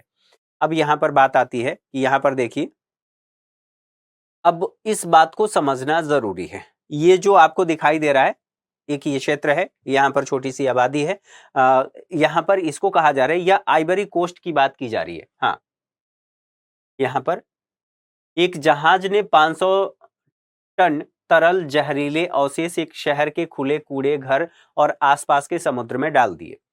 यह अफ्रीका देश के आइवरी कोस्ट के अदीज जान शहर में हुआ। अब इस कहानी को पूरी तरह से समझिए। जो ये अफ्रीका का देश है आइवरी कोस्ट, उसका तट है, उस तट पर जाकर के एक जो बड़ी जहाज है उस कंपनी का मालिक है, और दूसरा एक कंपनी है जो वो कंपनी उस जहाज के गार्बेज को अर्थात कूड़े को कहीं पर लेती है कि हाँ मैं इसको कहीं पर डंप कर दूंगा। आप जब अपने घर से कूड़ा लेकर के जाते हैं तो आप निश्चित स्थान पर डाल देते हैं। आई होप सभी लोग ऐसा करते होंगे। कहाँ पर? जहाँ पर कूड़ा घर बना हुआ है या बीट बना हुआ है, या फिर जो उसका डब्बा है उसमें आपने डाल दिया। निश्चित तरीके से आपने सुनिश्चित किया और वहां पर डंप कर दिया। एक तो ये तरीका है। दूसरा, आपने किसी ऐसे व्यक्ति को जो आप आसपास अगर रहते हैं, यहाँ दिल्ली रहते हैं या आसपास, तो यहाँ पर एमसीडी की गाड़ी आती है डेली बेसिस पे और वो सवेरे कूड़ा लेकर के जाती है। एक ये तरीका है। तीसरा तरीका ये है कि आपके पास समय नहीं है, आप उस समय पर नहीं रहते हैं जब कूड़ा गाड़ी आती है। फिर आप क्या करेंगे? कोई प्राइवेट व्यक्ति को आपने नियुक्त किया कि भाई वो चाहता है काम, और आपने नियुक्त किया कि वो डेली आपके घर से कूड़ा लेकर के जाएगा, और जब आप चाहते हैं उस समय लेकर के जाएगा। वो लेकर के जाएगा और वो कहाँ पर डंप कर रहा है ये आपको नहीं पता है और ना आपको इससे मतलब है। आपने सीधा उसको पे किया और वो ले जाकर के कूड़ा कहीं डंप कर दिया। लेकिन उस व्यक्ति ने ले जाकर के कूड़ा ऐसी जगह किसी आबादी के पास डंप कर दिया जहां पर लोगों को समस्याएं हो सकती हैं। अब इसी चीज को आप ऐसे सोचिए, अमीर और गरीब देखिए। एक देश अमीर है जैसे अमेरिका को मान लेते हैं, और एक देश गरीब है जैसे अफ्रीका का किसी एक देश को ले लीजिए। जैसे आइवरी कोस्ट की हमने बात की, आइवरी कोस्ट को ले लीजिए। तो जिस देश ने जिस कंपनी को ये ठेका दिया कि ये मेरी जहाज है, ये कबाड़ा हो गई है, इसको डंप करना है, मैं आपको पैसे दे रहा हूं, आप इसको डंप कर दीजिए, ये आपकी जिम्मेदारी है कहां डंप करेंगे। और वो लेकर के आया आइवरी कोस्ट के तट पर, उसने उसे डंप कर दिया। डंप तो कर दिया, यहां तक बात ठीक है। लेकिन जिस देश के तट पर, समुद्र में या आसपास के स्थानों पर डंप किया, वहां पर समस्या ये है कि आसपास के लोगों की तबीयत बिगड़ने लगी। 7 से 8 लोगों की मौत हो गई और कुछ लोग उसमें बीमार हो गए, क्योंकि उसमें से जो प्रदूषण निकल रहा है वो बहुत ज्यादा घातक है। वहां पर केमिकल प्रदूषण देखने को मिल रहा है, जिससे आसपास के लोगों का स्वास्थ्य भी नकारात्मक रूप से प्रभावित हो रहा है। अब इसकी जिम्मेदारी कौन लेगा और कैसे हम कहेंगे कि ये विकास है? तो ये यहाँ पर बताया गया है। देखिए, एक जहाज ने 500 टन जहरीले अवशेष एक शहर के खुले कूड़े घर और आसपास के समुद्र में डाल दिए। यह अफ्रीका देश के आइवरी कोस्ट के आबिदजान शहर में हुआ। इस खतरनाक जहरीले अवशेषों से निकलने वाले धुएं से लोगों का जी मितलाने लगा, चमड़ी पर दरारें पड़ने लगी, बेहोश होने लगे और दस्त लगना शुरू हो गया इत्यादि की शिकायतें हुई। 1 महीने के भीतर 7 लोग मर गए, 20 लोग अस्पताल में भर्ती हो गए और विषाक्तता के कारण 2600 लोगों का इलाज किया जा रहा है। पेट्रोल और धातुओं से संबंधित एक बहुराष्ट्रीय कंपनी ने आइवरी कोस्ट की एक स्थानीय कंपनी को अपने जहाज से जहरीले पदार्थ फेंकने के लिए ठेका दिया था। उसने ठेका तो दे दिया था, उसने अपना काम कर दिया। अब जिसको डंप करना था उसने अपनी जो जिम्मेदारी है उसको सही ढंग से नहीं निभाया। तो ऐसे में हम क्या कर सकते हैं? अब ये एक समस्या बनती है। विभिन्न देशों या राज्यों की तुलना जो हम पढ़ रहे थे कि हम तुलनात्मक अध्ययन कर सकते थे, ये बातें हमने देख लिया। ठीक है, सामान्यतः हर व्यक्ति की 1 या 2 महत्वपूर्ण विशिष्टताएं लेकर उनके आधार पर तुलना किया जा सकता है। इससे संबंधित यहाँ पर बताया गया है, जो हम विकास के लिए कह रहे थे, यहाँ पर वे देश जिनकी 2017 के अकॉर्डिंग प्रति व्यक्ति आय इतने डॉलर है, 2017 के अकॉर्डिंग ये अपडेट हो गया है वर्ल्ड बैंक के, आप वहां पर जाकर के देख सकते हैं। ठीक है, फिलहाल मैं दिखा भी दूंगा। उसे समृद्ध देश और वे देश जिनकी प्रति व्यक्ति आय 995 प्रति वर्ष डॉलर है, उससे कम है, उन्हें निम्न आय वाला देश माना जाता है या कहा जाता है। भारत मध्यम आय वाला देश है इस समय के अनुसार, 2017 के अनुसार बता रहा हूं। ठीक है, और यहां पर कहा जा रहा है क्योंकि उसकी प्रति व्यक्ति आय 2017 में केवल कितनी थी, 1820 डॉलर प्रति वर्ष। समृद्ध देशों जिनमें मध्य पूर्व के देश और कुछ अन्य छोटे देश भी शामिल नहीं हैं को आमतौर पर विकसित देश कहा जाता है। ये बातें आप लोगों ने समझ लिया, अर्थात यह बात तय हो गई कि जिस आय की हम बात कर रहे हैं, जिस विकास की हम बात कर रहे हैं बार बार, वह आय से भी निर्धारित हो रही है। अब यहाँ पर औसत आय कैसे निर्धारित की जाती है, तो जितनी देश की जनसंख्या है, जो आय है, और उसको इंटू कर दीजिए आप 100 से, तो वो निकल करके आ जाएगा कि हमारा क्या प्रति व्यक्ति आय क्या है या औसत आय क्या है। तो यहाँ पर औसत आय की बात की जा रही है, न कि वास्तविक आय की बात की जा रही है। यहाँ पर देखिए ये बताया जा रहा है कि गरीब जो विहीन तथा अमीर विहीन व्यक्तियों का देश, यहाँ पर इनकी क्या सोच है कि हमने कुर्सियों को बनाया और उसका उपयोग करते हैं। ये लोग सभी कुर्सी बनाए हैं और यहाँ पर सभी लोग उपयोग कर रहे हैं। यहाँ पर समान देख रहे हैं, सभी लोग समान देख रहे हैं, सबकी आय लगभग समान है। यहाँ पर गरीब तथा अमीर व्यक्तियों का देश, अब दोनों देशों की बात कर लें तो जो अमीर व्यक्ति है, इन्होंने बनाया कौन था, ये गरीब व्यक्ति बनाए थे। किसको बनाए थे, कुर्सी को, और इसने क्या किया, ये ले लिया और ले करके ये सोने के लिए इस्तेमाल कर रहा है, और बाकी ये जो 4 लोग हैं केवल 2 कुर्सी पर एडजस्ट कर रहे हैं। अर्थात यहाँ पर संसाधनों का समान वितरण नहीं है। भले ही हम कह दें कि औसत आय है, लेकिन संसाधनों का समान वितरण नहीं है। ठीक है, यहां तक बातें समझ में आ गई। कुछ और बातें इस यहीं से संबंधित देख लीजिए।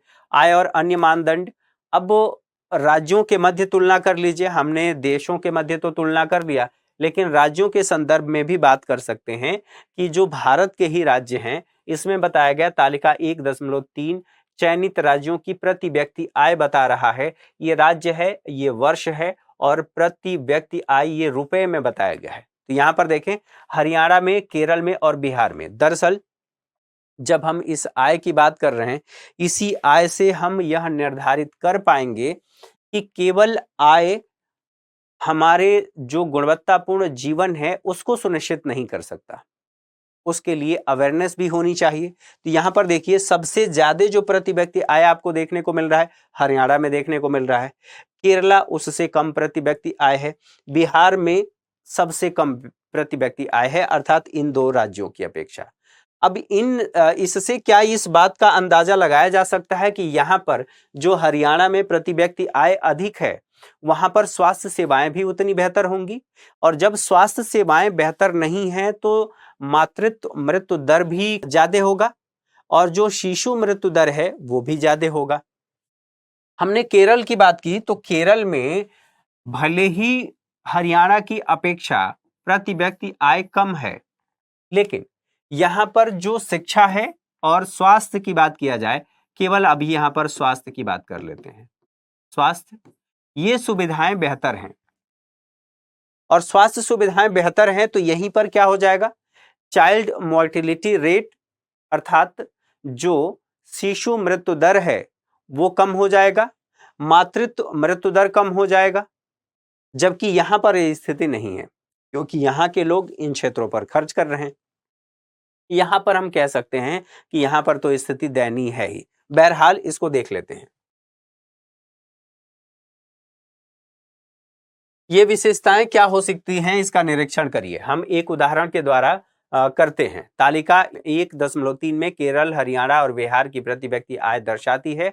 वास्तव में ये आंकड़े 2015-16 की वर्तमान कीमतों पर प्रति व्यक्ति आय, प्रति व्यक्ति निवल राज्य घरेलू उत्पाद के हैं। अभी हम इस जटिल शब्द का क्या वास्तविक अर्थ है उसे छोड़ देते हैं, और मोटे तौर पर हम इसे राज्य की प्रति व्यक्ति आय मान सकते हैं। हम देखते हैं कि इन तीनों राज्यों में हरियाणा की प्रति व्यक्ति आय अधिक है, और हरियाणा की प्रति व्यक्ति आय अधिक है, तो यहीं पर कहा गया है बिहार सबसे पीछे है। इसका अर्थ है कि औसतन हरियाणा में एक व्यक्ति एक वर्ष में इतने रुपए कमाता है, जबकि बिहार में औसतन वह केवल इतने रुपए ही कमा पाता है।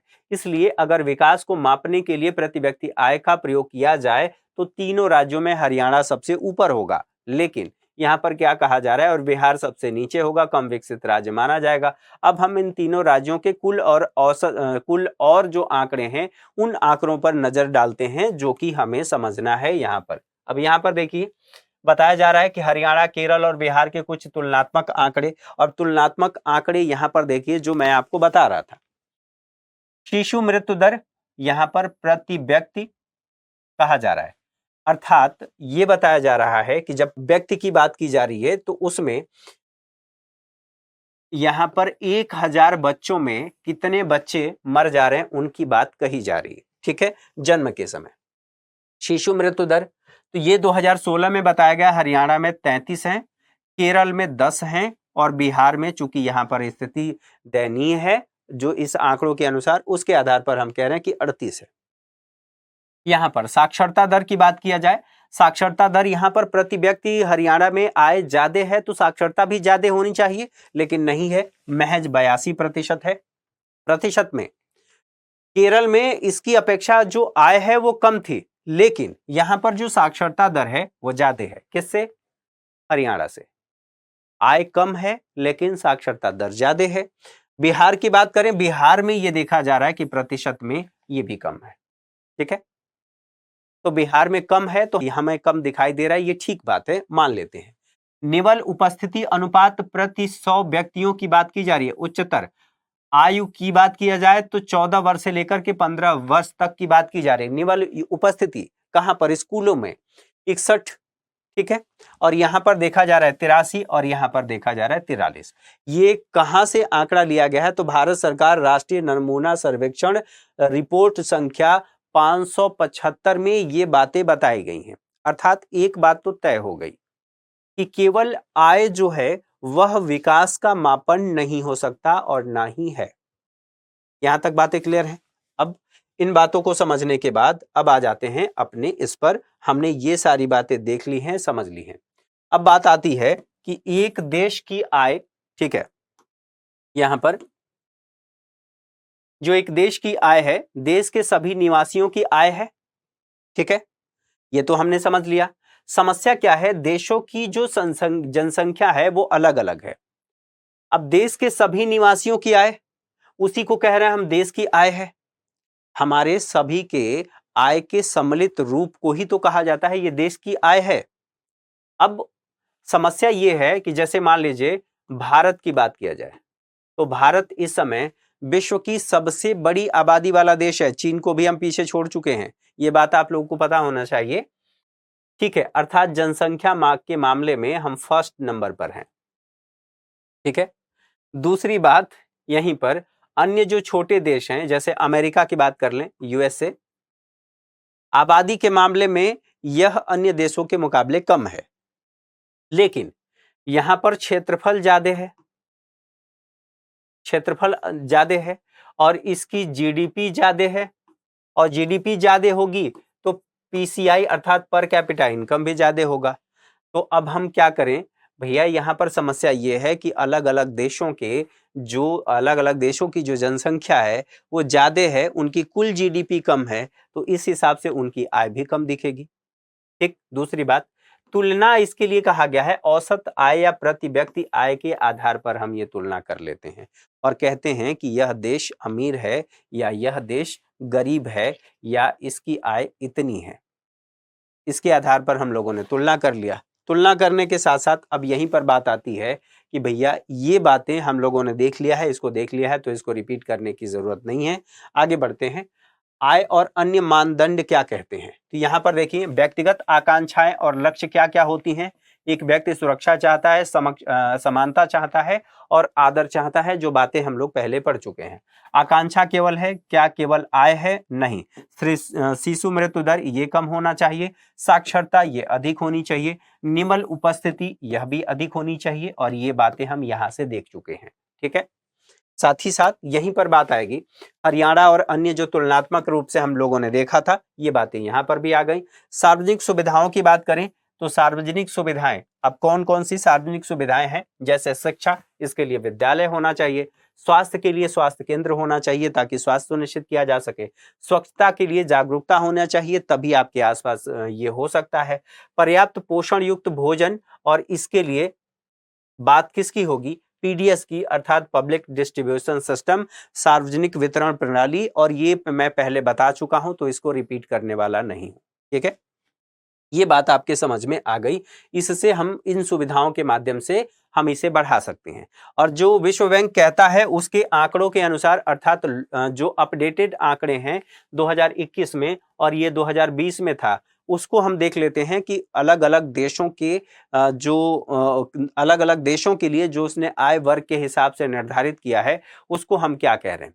तो सबसे लो इनकम की तरफ से चलते हैं। सबसे कम अर्थात $1045 से प्रति वर्ष कम अगर किसी देश की इनकम है तो यहां पर माना जा रहा है कि वो क्या होगा, लोअर इनकम वाला देश होगा, जो 2020 में कितना था, केवल इतना था। यहां पर लोअर मिडिल इनकम के लिए यह निर्धारित किया गया है जो पहले 2020 में इतना था। अपर मिडिल इनकम की बात किया जाए तो इतना अगर होगा तो उसे माना जाएगा यह यूएस डॉलर में है। ठीक है, डॉलर में है। ठीक है, यहां पर ये 2020 का है। हाई इनकम वाले देश उनको माना जाएगा जो 12,695 से अधिक, ठीक है, वार्षिक क्या है, डॉलर इनकी इनकम है। और ये पहले क्या था, ये इतना निर्धारित किया गया था 2020 में। अब यहां पर देख लेते हैं कि हमने बात किया था धारणीय विकास, या आप कह सकते हैं सतत विकास। तो सतत विकास यहां पर जरूरी क्यों है, इन आंकड़ों से भी पता चल पाएगा। ये जो पिक्चर एनसीईआरटी में दी गई है आप इसे समझ सकते हैं। भारत में भूमिगत जल के बारे में बताया गया है और यहाँ पर कहा गया है हाल के प्रमाणों से पता चलता है कि देश के कई भागों में भूमिगत जल के अति उपयोग होने का गंभीर संकट है। अब स्वाभाविक सी बात है, आप लोगों ने जो पढ़ा था पहले की एनसीईआरटी में, अर्थात जो पहले की कक्षाओं में लेसन में हमने ये बताया था कि लगातार जो हरित क्रांति अर्थात ग्रीन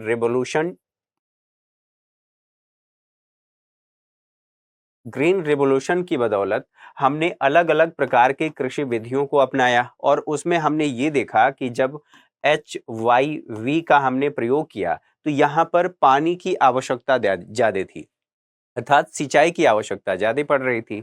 हमारे पास नहरों का इतना बड़ा जाल था नहीं, तो इस फसल को और ज्यादा बेहतर बनाने के लिए, उत्पादन सुनिश्चित करने के लिए हमने भूजल का इस्तेमाल किया। अब भूजल का इस्तेमाल जब, या ऐसे कह सकते हैं कि भूजल का अत्यधिक दोहन होने की वजह से जो वाटर टेबल है, आप यहाँ पर देखेंगे पहले पानी यहाँ पर मिल जाया करता था, अब ये जो टेबल है यहाँ पर आ गया है, अर्थात यहाँ पर पानी है इतना नीचे गया है। स्वाभाविक सी बात है, यहाँ पर समस्या है हमारे लिए पीने के पानी को लेकर के या कृषि क्षेत्र में उपयोग करने को लेकर के। तो ये कहा जा रहा है कि उन सभी शोध से पता चला है कि भारत में भी गंभीर संकट की स्थिति है। 300 जिलों से सूचना मिली है कि वहां पिछले 20 सालों में पानी के स्तर में 4 मीटर से अधिक की गिरावट आई है। अब 4 मीटर सोच सकते हैं कि कितना ज्यादा होगा। ठीक है, देश का लगभग 1/3 भूभाग भूमिगत जल भंडारों का अति उपयोग कर रहा है। साथ ही यह भी कहा गया है यदि इस संसाधन के प्रयोग करने का वर्तमान तरीका जारी रहा तो अगले 25 वर्षों में देश का 60% जो भाग है, वह कहा जा रहा है कि 60% भाग ये देखने को मिलेगा इस साधन का अति उपयोग कर रहा होगा। भूमिगत जल का अति उपयोग विशेष रूप से पंजाब और पश्चिमी उत्तर प्रदेश में देखने को मिल रहा है, क्योंकि यहाँ पर ये जो क्षेत्र हैं वो ग्रीन रेवोल्यूशन से प्रभावित हैं, अर्थात इसी क्षेत्र में अपनाया गया था। साथ ही साथ कृषि की दृष्टि से समृद्ध जो क्षेत्र हैं, साथ ही साथ मध्य और दक्षिण भारत के चट्टानी पठारी क्षेत्रों, कुछ तटवर्ती क्षेत्रों और तेजी से विकसित होती शहरी बस्तियों में पाया जा रहा है।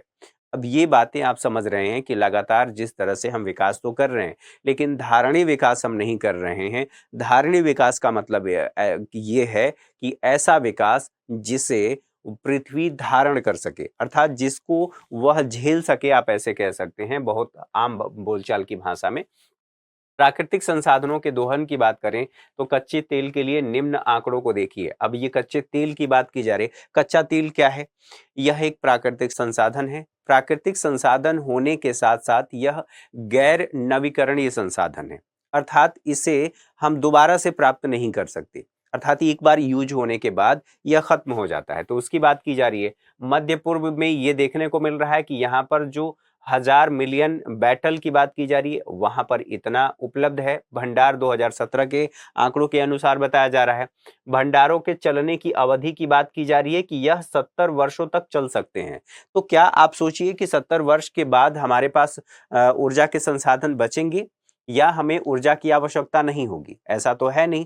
भले ही हम इलेक्ट्रिक व्हीकल पर अपने आप को शिफ्ट कर रहे हैं, लेकिन हमें ये ध्यान रखना होगा कि मध्य पूर्व में ये स्थिति देखी जा रही है, फिर भी ये 70 वर्ष तक चल सकता है। उसके बाद के लिए हमारे पास क्या विकल्प है, ये हमें देखना होगा। तो जरूरत है कि हम क्या करें, इस जो संसाधन है, इस संसाधन का इस तरह से इस्तेमाल करें कि हमारी जो भविष्य की पीढ़ी है उसकी आवश्यकताओं को भी पूरा किया जा सके, उनकी ज़रूरतों से हम कॉम्प्रोमाइज़ ना करें और आज की जो हमारी ज़रूरतें हैं हम उनको भी पूरा करते रहें।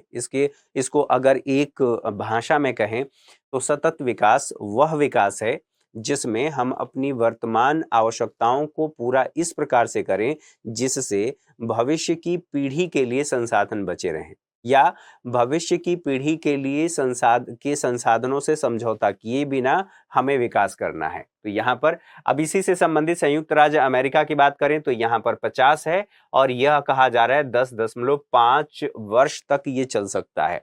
साथ ही विश्व के अन्य क्षेत्रों की बात करें तो यहाँ पर इतना बताया गया है और यह लगभग 50.2 वर्ष तक ये टिका रह सकता है। मतलब हमारी जरूरतों की आवश्यकताओं को ये पूरा कर सकता है या हमारी जरूरतों या आवश्यकताओं को ये पूरा कर सकता है। यह तालिका कच्चे तेल के भंडार के अनुमान कॉलम 1 में बताया गया को दर्शाती है। अधिक महत्वपूर्ण यह है कि यह बताती है कि यदि कच्चे तेल का प्रयोग वर्तमान दर पर चालू रहे तो ये भंडार कितने वर्ष चलेंगे। अर्थात लगातार जो हम दोहन कर रहे हैं, इस दोहन की बदौलत हम ये देखेंगे कि हमारे पास कितने वर्ष तक चलने के लिए संसाधन रहे, अगर इतनी ही तीव्रता से उन संसाधनों का जैसे जीवाश्म ईंधन का प्रयोग हम करते रहे तो। यहां तक बातें समझ में आ गई। तो ये इससे संबंधित कुछ बातें थी। अब यहाँ पर बात ये आती है, इन सभी को देखने के बाद विकास की धारणीयता, इसकी आवश्यकता है। ऐसा विकास जो धारण कर सके, पृथ्वी पर बोझ भी ना हो और हम भविष्य की, जैसा कि मैंने बताया, भविष्य की जो पीढ़ी है उसकी आवश्यकताओं से हम समझौता भी ना करें। तो यहाँ पर कहा जा रहा है कि नवीकरणीय कौन कौन से हैं और गैर नवीकरणीय क्या क्या है। तो नवीकरणीय का मतलब सीधा ये है कि यहाँ पर कहा जा रहा है जो पानी है यह नवीकरणीय है, अर्थात हम नवीकरणीय के संदर्भ में कहा जा रहा है। इसके कहने का मतलब यह है कि दोबारा से हम इसकी पूर्ति कर सकते हैं। लेकिन जैसे मान लीजिए पृथ्वी पर एक ये छोटा सा तालाब है, ये हमारी सतह है, यहां पर पानी लगा हुआ है, धीरे धीरे ये पानी रिस करके और यह नीचे जा रहा है, ठीक बात है। लेकिन जिस दर से हम यहां से पानी निकाल रहे हैं और जिस दर से इसमें, अर्थात उस जो सोर्स रिसोर्स है उसको भरने की कोशिश कर रहा है, या पानी रिस रिस करके नीचे जा रहा है, नीचे की सतहों में जा रहा है, उसकी तीव्रता में कमी देखने को मिलती है। इसकी प्रक्रिया धीमी है, इसकी प्रक्रिया तेज है। स्वाभाविक सी बात है कि हमने यहां से मान लेते हैं 100 लीटर पानी हमने निकाला और ये 100 लीटर पानी वन डे में हमने निकाल लिया। लेकिन यहां पर जो पानी नीचे जाने की बात है यह 10 दिनों में महज 50 लीटर, ठीक है, 50 लीटर गया। तो इसका मतलब यह है कि हम इससे दोगुना निकाल रहे हैं।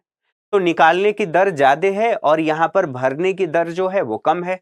स्वाभाविक सी बात है, यहां पर समस्या होगी। भले ही नवीकरणीय है, हम इसको दोबारा से प्राप्त कर सकते हैं और इसी को ध्यान में रखते हुए आप बात कर सकते हैं कि अब ऐसी टेक्नोलॉजी भी आ गई है कि हम आसपास के वायु से भी हम पानी बना सकते हैं, क्योंकि हमारे आसपास लगातार जो पानी के कण हैं, जल वाष्प, वो घूमते रहते हैं, ठीक है। तो फिलहाल यहाँ पर बात ये की जा रही है कि नवीकरणीय है, ये पानी की बात की जा रही है, इन्हें इसकी पुनः पूर्ति की जा सकती है। जो गैर नवीकरणीय संसाधन है जैसे कि जीवाश्म ईंधन, आप कह सकते हैं पेट्रोल डीजल, पेट्रोल कह लीजिए, डीजल कह लीजिए, ठीक है, यह जीवाश्म ईंधन है। जीवाश्म ईंधन एक बार आपने उसे किसी व्हीकल में डाला या फिर कहीं पर भी इंजन में उसका इस्तेमाल किया ऊर्जा के लिए, फिर उसके बाद जल करके वो खत्म हो गया, दोबारा से हम इसे प्राप्त नहीं कर सकते। और दोबारा से प्राप्त नहीं कर सकते इसलिए हमें किसकी आवश्यकता है, अर्थात हमें धारणीय विकास की आवश्यकता है। अर्थात जो मैं पहले बता चुका हूं, दोबारा से उसको रिपीट करने की आवश्यकता नहीं है। इस तरह से हम इस्तेमाल करें कि संतुलन बना रहे। ठीक है, अगली बात यहां पर कहा गया है, इसी में एनसीईआरटी में बताया गया है कि हमने विश्व को अपने पूर्वजों से उत्तराधिकार में प्राप्त किया है। ठीक है, हमने इसे बच्चों से उधार लिया है। अब इस बात को समझ पा रहे हैं कि हम ये कह रहे हैं कि अपने पूर्वजों से उत्तराधिकार में प्राप्त तो किया है, ठीक बात है, लेकिन हमने इसे अपने बच्चों से उधार लिया है, जो अगली पीढ़ी है उससे उधार लिया है और उधार लेकर के हम इस्तेमाल कर रहे हैं। तो यहां पर कहा जा रहा है कि हमें ऐसा करने की आवश्यकता है, अर्थात धारणीय विकास की आवश्यकता है, जिससे जो पृथ्वी है या जो संसाधन है, पृथ्वी पर संसाधन बचे रहें और भविष्य की पीढ़ी की आवश्यकता भी पूरी होती रहे। तो इन बातों को समझने के साथ अब ये जो लेसन है आपका यहीं पर खत्म होता है। अब अगला लेसन अर्थात यहां पर बात होगी क्लास 10th और लेसन 2 की बात हो। अब जब क्लास 10th और लेसन 2 की बात कर रहे हैं तो इसमें कौन कौन सी बातें शामिल हैं, अब इसको समझ लेते हैं। ये बताता है कि अर्थव्यवस्था के क्षेत्र कौन से हैं। तो इस लेसन का नाम है भारतीय अर्थव्यवस्था के क्षेत्रक। तो यहां पर देख लेते हैं, एक बार बात कर लेते हैं इसी से संबंधित।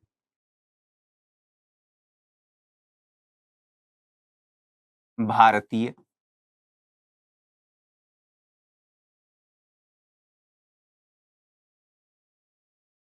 अर्थव्यवस्था के क्षेत्रक। ठीक है, जब हम क्षेत्रक की बात कर रहे हैं तो इसमें आप लोगों को ध्यान रखना है कि भारतीय अर्थव्यवस्था के कितने क्षेत्रक हैं। तो भारतीय अर्थव्यवस्था के कुल 3 क्षेत्रकों की बात होती है। ये 3 क्षेत्रक कौन कौन से हैं? यहां पर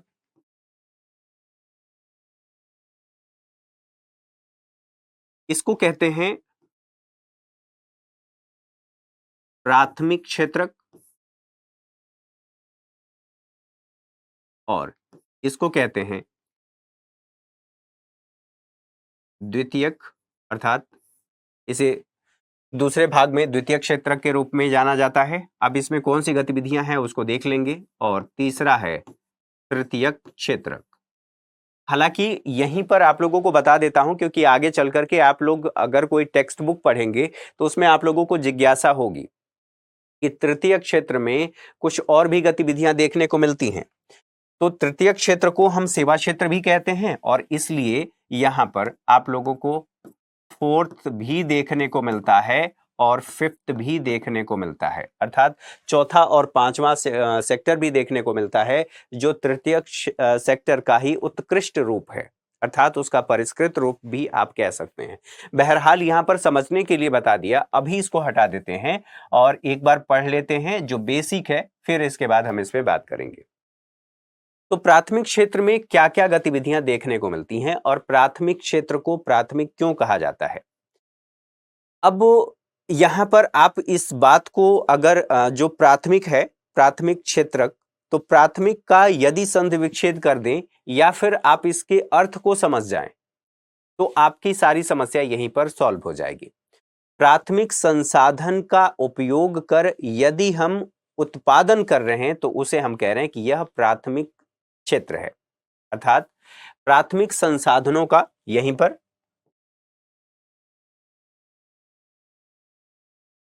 इसमें दो बातें हमें देखने को मिलती हैं। क्या करते हैं हम, प्राथमिक संसाधनों का प्रयोग कर उत्पादन। अब जैसे आप इसको ऐसे समझ सकते हैं, जैसे भूमि है, प्राथमिक संसाधन है, और उस भूमि का हमने प्रयोग करके गेहूं, चावल या फिर हमने आलू, जो कुछ भी उत्पादन करना है हमने उत्पादन कर लिया। अब यहां से जो उत्पादन हो रहा है, आप एक बात सोचिए कि यह अन्य सभी सेक्टर के लिए एक सोर्स के रूप में काम करेगा। कैसे सोर्स के रूप में? अर्थात यहीं से कच्चा माल मिलेगा और उस कच्चे माल को परिष्कृत करके, अर्थात विनिर्माण की प्रक्रिया से गुजार करके, और फिर हम किसी अन्य वस्तु का उत्पादन कर लेंगे। तो यहां पर प्राथमिक इसलिए कहा जा रहा है क्योंकि यह सभी वस्तुओं या अन्य जो उसके क्षेत्रक हैं उनका आधार है, उनके उत्पादन का आधार है। ठीक है, आप ऐसे भी कह सकते हैं यह सभी उत्पादों का आधार है। तो यहां पर अगली बात होगी कि प्राथमिक सेक्टर क्यों कह रहे हैं? प्राथमिक क्यों? तो इसलिए क्योंकि यह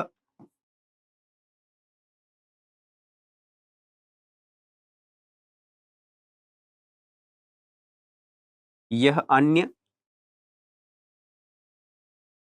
उत्पादों का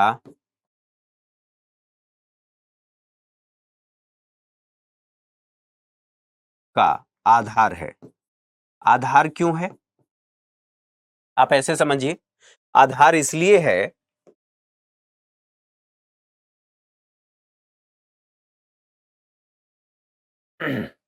यहां पर देखिए, अब आप ऐसे समझेंगे आधार क्यों है। जैसे थोड़ी समय के लिए मान लीजिए आलू है, ठीक है, आलू का हमने उत्पादन किया, कृषि जो भूमि है उस पर हमने उत्पादन किया। उत्पादन करने के बाद हमने क्या किया? हमने चिप्स बना लिया या फिर कुछ और बना लिया। ठीक, अब थोड़े समय के लिए ये सोचिए गेहूं है और गेहूं का हमने प्रयोग करके हमने कुछ और बना लिया, जैसे ब्रेड आप कह सकते हैं, हमने ब्रेड बना लिया।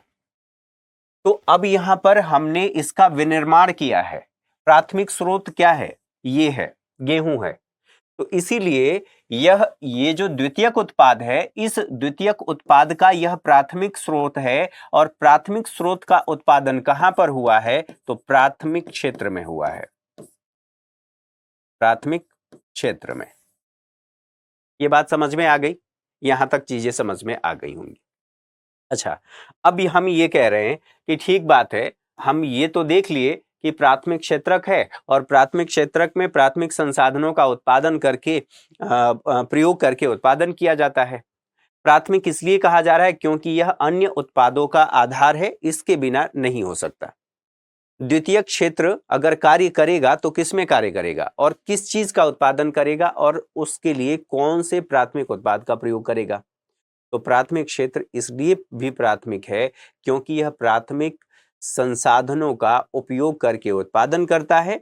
दूसरी बात, यह सभी अन्य जो सेक्टर हैं उनके लिए आधार का काम करता है।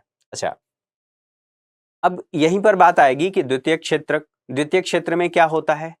निर्मित किया जाता है। निर्मित क्या किया जाता है? विनिर्मित, निर्मित आप ऐसे भी देखिए, यहां पर क्या होता है? निर्मित किया जा रहा है। अब निर्मित क्या किया जा रहा है?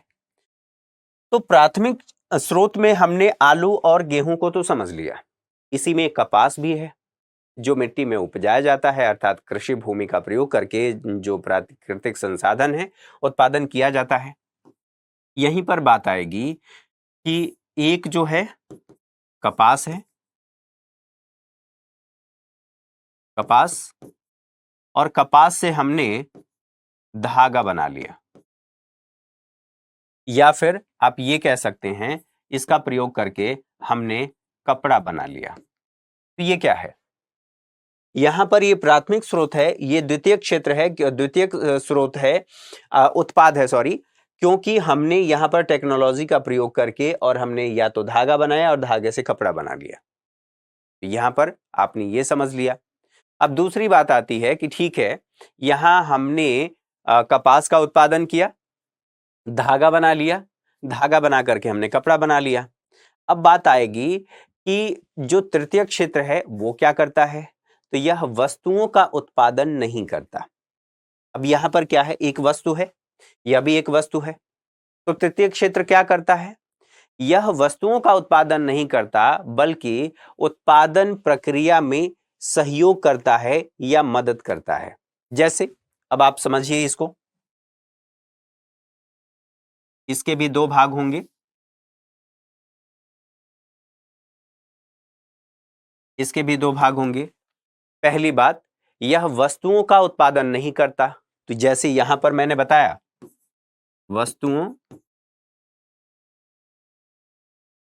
का उत्पादन नहीं, तो फिर करता क्या है ये, तो यह उत्पादन प्रक्रिया में सहयोग करता है या मदद करता है। तो आप इसको समझिए, उत्पादन प्रक्रिया में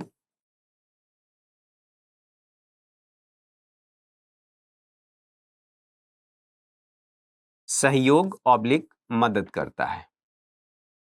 जैसे मान लीजिए यहां पर हमने क्या कर लिया, हमने कपड़ा बना लिया, किसका प्रयोग करके, हमने कपास का प्रयोग करके। अब ये वस्तु है, ठीक है। अब इस वस्तु से हमें क्या करना है, शर्ट बनाना है।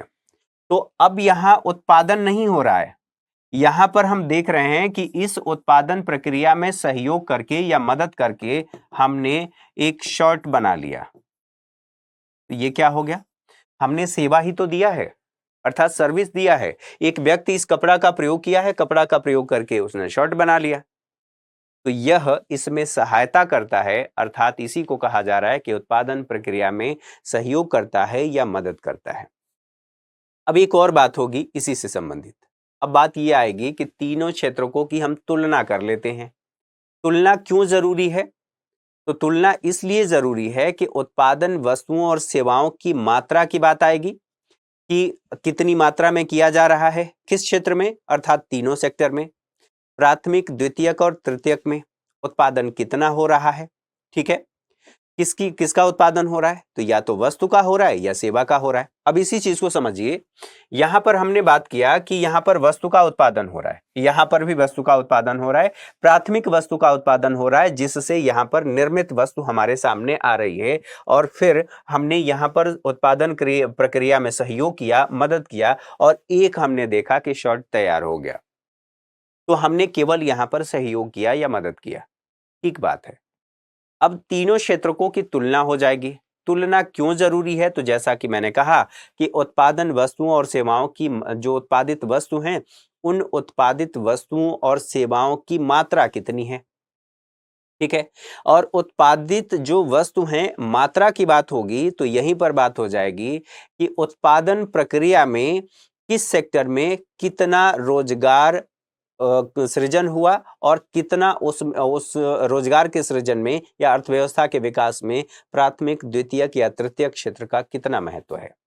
तो अब यहीं पर बात होगी, ये बात समझ में आ गई कि क्षेत्रों का या तीनों क्षेत्रों की तुलना एक बार करके देख लेते हैं। तो यहां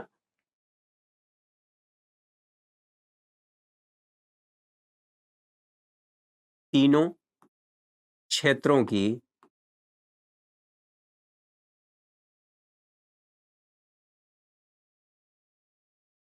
तुलना, और जब हम तीनों क्षेत्रों की तुलना कर रहे हैं तो इसमें हम तीन बातें देखेंगे। एक तो ये कि तुलना क्यों जरूरी है, दूसरा यह भी गणना हम कैसे करते हैं, साथ ही साथ जीडीपी में उसका क्या योगदान है। तो पहली बात यहीं पर होगी कि यहां पर तुलना क्यों, पहली बात, और दूसरी बात गणना हम कैसे करेंगे, और तीसरी बात यहां पर आ जाएगी कि जीडीपी में योगदान।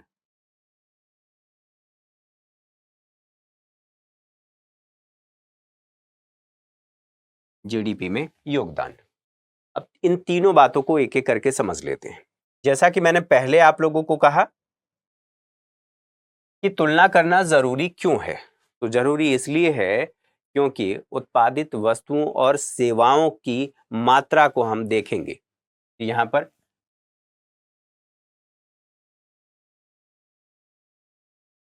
उत्पादित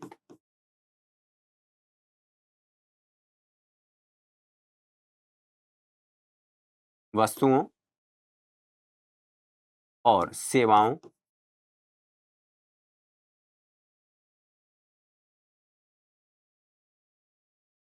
की मात्रा, ठीक है, अर्थात कितनी मात्रा में, जैसे यहां पर प्राथमिक की हमने बात की, हमने द्वितीयक की बात की और हमने तृतीयक की बात की, ठीक है। तो प्राथमिक स्तर पर यहां पर कितनी मात्रा में उत्पादन हुआ, उत्पादन की मात्रा कितनी है, यहां पर वही स्थिति होगी, उत्पादन की मात्रा कितनी है। और यहां पर भी हम वही देखेंगे कि जो सेवा अर्थात जनरेट किया गया, जो सेवा दिया गया या रोजगार का सृजन किया गया, वो कितना है।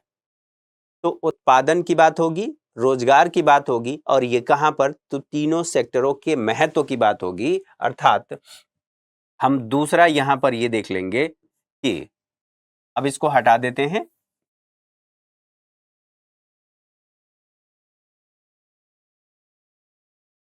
तीनों क्षेत्रों में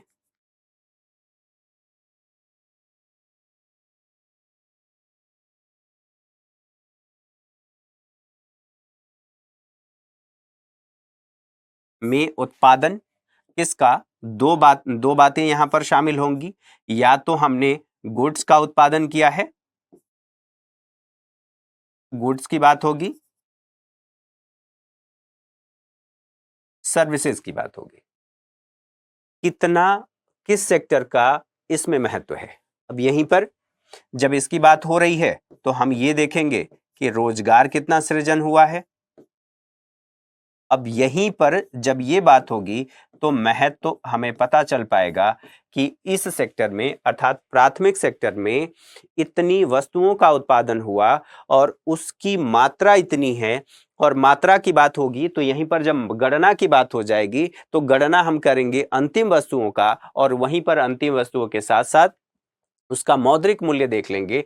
मौद्रिक मूल्य के साथ साथ ये भी देखेंगे कि यहां से जो रोजगार सृजन हुआ है वो लोगों को कितना रोजगार दिया है और कितनी लोगों की आय बढ़ी है, और लास्ट में हम देख लेंगे कि जीडीपी में योगदान कितना हुआ है। तो यहां तक बातें जो मैं बताने की कोशिश कर रहा हूं, आई थिंक आप लोगों तक वो बातें पहुंच रही है और सही ढंग से पहुंच रही है। तो यहां पर रोजगार का सृजन, मान लीजिए यहां पर फर्स्ट की जब मैं बात कर रहा हूं तो प्राथमिक सेक्टर की बात कर रहा हूं, सेकंड की जब मैं बात कर रहा हूं तो द्वितीय सेक्टर की बात कर रहा हूं, और थर्ड की बात कर रहा हूं, तृतीय क्षेत्र की मैं बात कर रहा हूं। अब यहां पर देखिए, जैसे मान लीजिए कि हमने कृषि भूमि का प्रयोग किया और यहां 100 केजी गेहूं का हमने उत्पादन किया, ठीक है। अब इस 100 केजी गेहूं के उत्पादन के दौरान हमने ये देखा कि यहां पर 5 व्यक्तियों को रोजगार मिला, ठीक है, रोजगार मिला, ठीक। तो हमने ये देख लिया कि इसकी वैल्यू कितनी है, हमने ये देख लिया कि कितने लोगों को रोजगार मिला। अब जब ये प्राथमिक वस्तु है ना, यहां प्राथमिक क्षेत्र की बात की जा रही है, प्राथमिक वस्तु का उत्पादन हो रहा है। अब इसका प्रयोग किया जाएगा द्वितीयक सेक्टर में। तो द्वितीयक सेक्टर में जब प्रयोग किया जाएगा तो यहीं से हमें यह भी देखना है कि यहां कितना वैल्यू एडिशन किया गया, अर्थात मूल्य वर्धन किया गया। अब मूल्य वर्धन में दो बातें होंगी, एक तो यहां पर रोजगार मिलेगा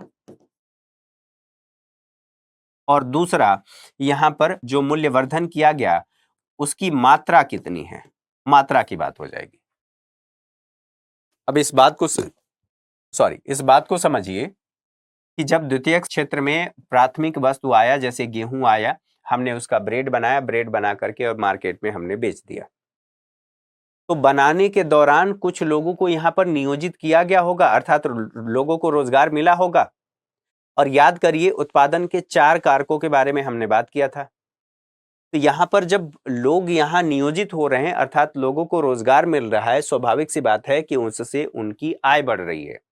तो जितने लोगों को यहां पर रोजगार मिला, उस रोजगार को अगर हम ये कह दें कि इनकी अर्जित आय है, अर्थात इन्होंने सेवा दी और सेवा के बदले इन्हें पैसा मिला, पैसा मिला मतलब इन्हें मजदूरी मिली, तो इनकी अर्जित आय है। और जब ये अर्जित आय होगी तो हमारी जीडीपी में ये जोड़ा जाएगा कि नहीं? हालांकि आगे चल करके हम जीडीपी पढ़ेंगे, तो ये हमारी जीडीपी में जोड़ लिया जाएगा। ठीक है, तो अब हमने ये समझ लिया यहां पर दूसरे पॉइंट में कि हम गणना कैसे करेंगे। तो गणना इस तरह से करेंगे कि अंतिम वस्तुओं और सेवाओं का उत्पादन किया गया और उस उत्पादन का मौद्रिक मूल्य हमने देख लिया। यहां पर अंतिम वस्तुओं और सेवाओं का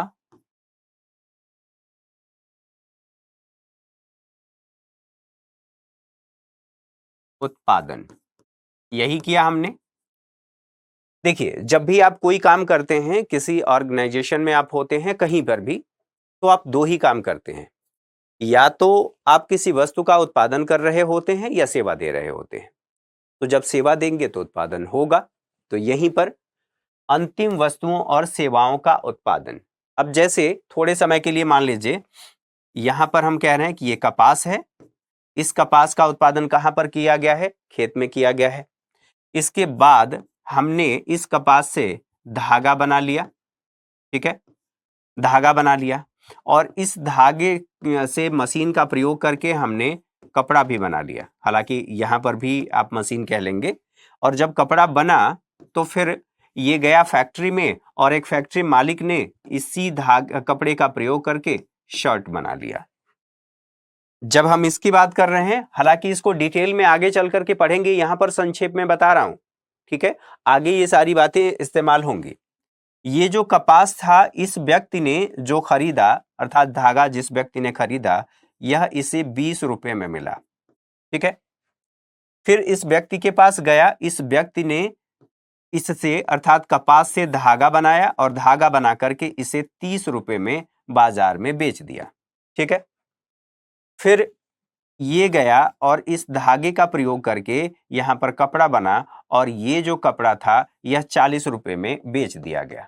ठीक है, अब फिर यहां से एक व्यक्ति ने, फैक्ट्री मालिक ने इसे खरीदा, इस कपड़े को खरीदा और इस कपड़े को खरीदने के बाद इसका शर्ट बनाया और शर्ट बना करके, अब मान लेते हैं राउंड फिगर में हम चल रहे हैं कि यहां पर हमने इसे 50 रुपए में बेच दिया। थोड़े समय के लिए मान लीजिए। अब एक सोचिए, एक बात यहां पर सोचिए कि ये जो प्राथमिक उत्पाद है, इस प्राथमिक उत्पाद में हमने कितना, यहां पर द्वितीयक उत्पाद में, द्वितीयक सेक्टर में हमने कितना वैल्यू एडिशन किया? तो यहां पर 20 था और ये 20 ऑलरेडी इसमें निहित है, अर्थात इसमें शामिल है। तो यहां पर हमने 10 रुपए का मूल्यवर्धन किया, 10 रुपए का मूल्यवर्धन किया। साथ ही साथ अब यहां से यहां की प्रक्रिया होगी। यहां पर भी हमने देखा कि 10 रुपए यहां पर हमने मूल्यवर्धन किया, अर्थात वैल्यू ऐड किया।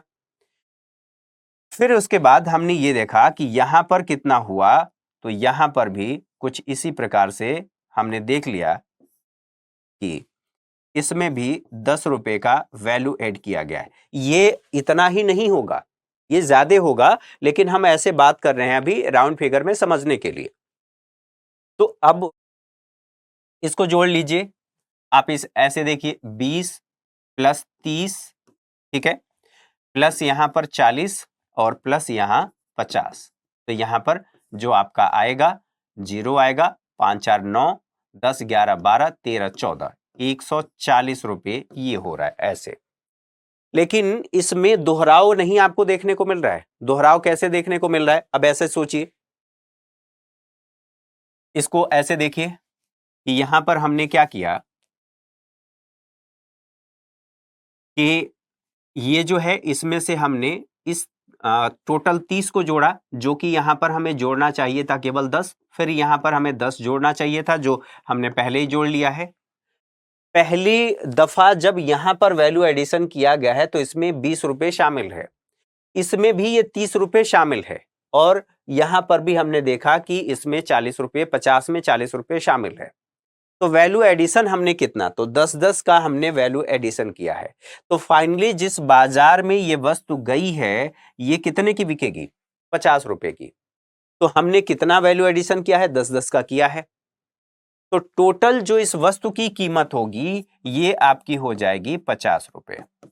ठीक है, और यही इस वस्तु का अंतिम मूल्य है, और इसी को हम कह रहे हैं कि इसी अंतिम मूल्य को हम शामिल करेंगे, न कि ये जो मध्यवर्ती वस्तुएं हैं इनको हम शामिल करेंगे। ये मध्यवर्ती वस्तु है, ये इसके लिए मध्यवर्ती वस्तु है, और ये इसके लिए मध्यवर्ती वस्तु है। ठीक है, अब इसको ऐसे समझिए, प्रथम दृष्टया ये जो है ये इसके लिए इनपुट है, और ये जो है इसके लिए इनपुट है, और ये जो है फिर इसके लिए इनपुट है। आप ऐसे भी कह सकते हैं कपड़ा इसका शर्ट इस कपड़े का आउटपुट है। ये थोड़ा ज्यादा हो जाएगा। हमें सिर्फ इतना समझना है कि हमारा जो अंतिम उत्पाद हुआ है, जो वैल्यू एडिशन किया गया है, इस 20 रुपए में आप ऐसे सोचिए कि 50 माइनस 20 इक्वल टू आपका आ गया 30, अर्थात 30 रुपए का हमने वैल्यू एडिशन किया है। तो वैल्यू एडिशन करने के दौरान रोजगार भी तो मिला होगा, लोगों को रोजगार भी तो मिला होगा।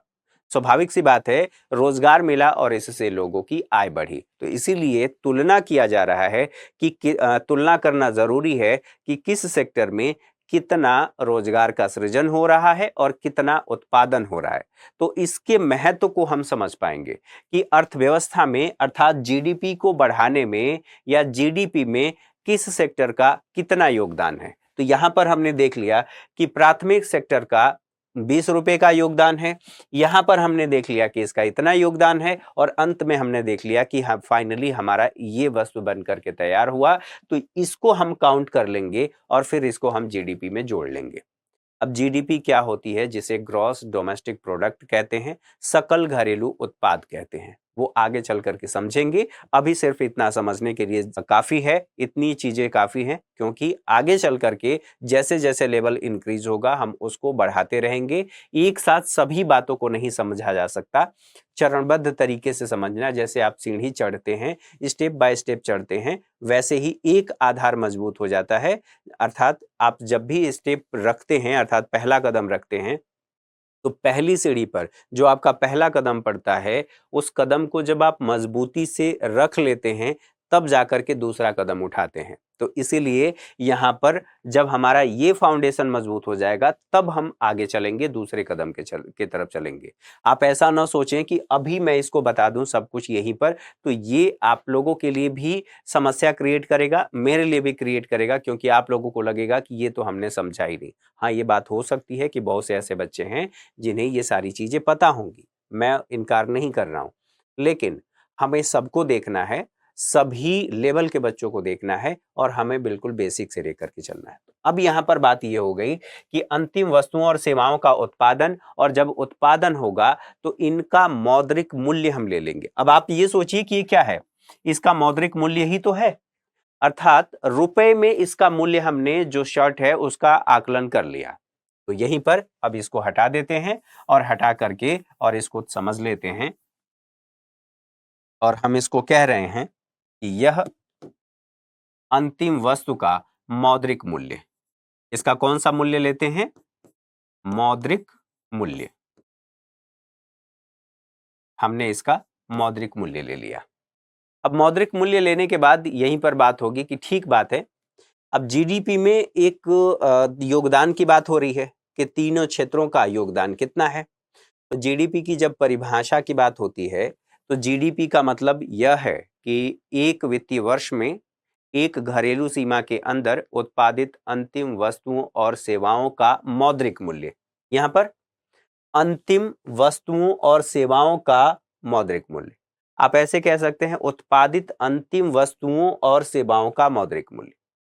तो जब हम जीडीपी की गणना करेंगे तो उसमें हम इसी को तो शामिल करेंगे, और जब इसको शामिल करेंगे तो यहां पर आपका क्या आएगा कि भैया एक विशेष वर्ष की बात होगी। किस वर्ष की जीडीपी की बात कर रहे हैं? तो किसी एक विशेष वर्ष की, एक विशेष वर्ष की, ठीक है, वर्ष की।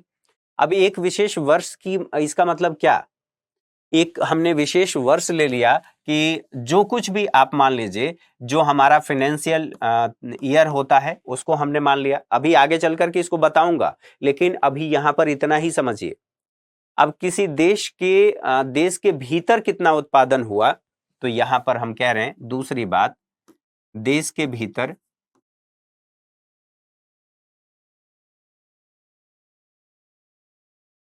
भीतर उत्पादन, और जो उत्पादन हुआ उसका मौद्रिक मूल्य हमने ले लिया। और ये मौद्रिक मूल्य कौन सा है? इसी का है। और ये मौद्रिक मूल्य किसका है? अर्थात वस्तुओं और सेवाओं का है।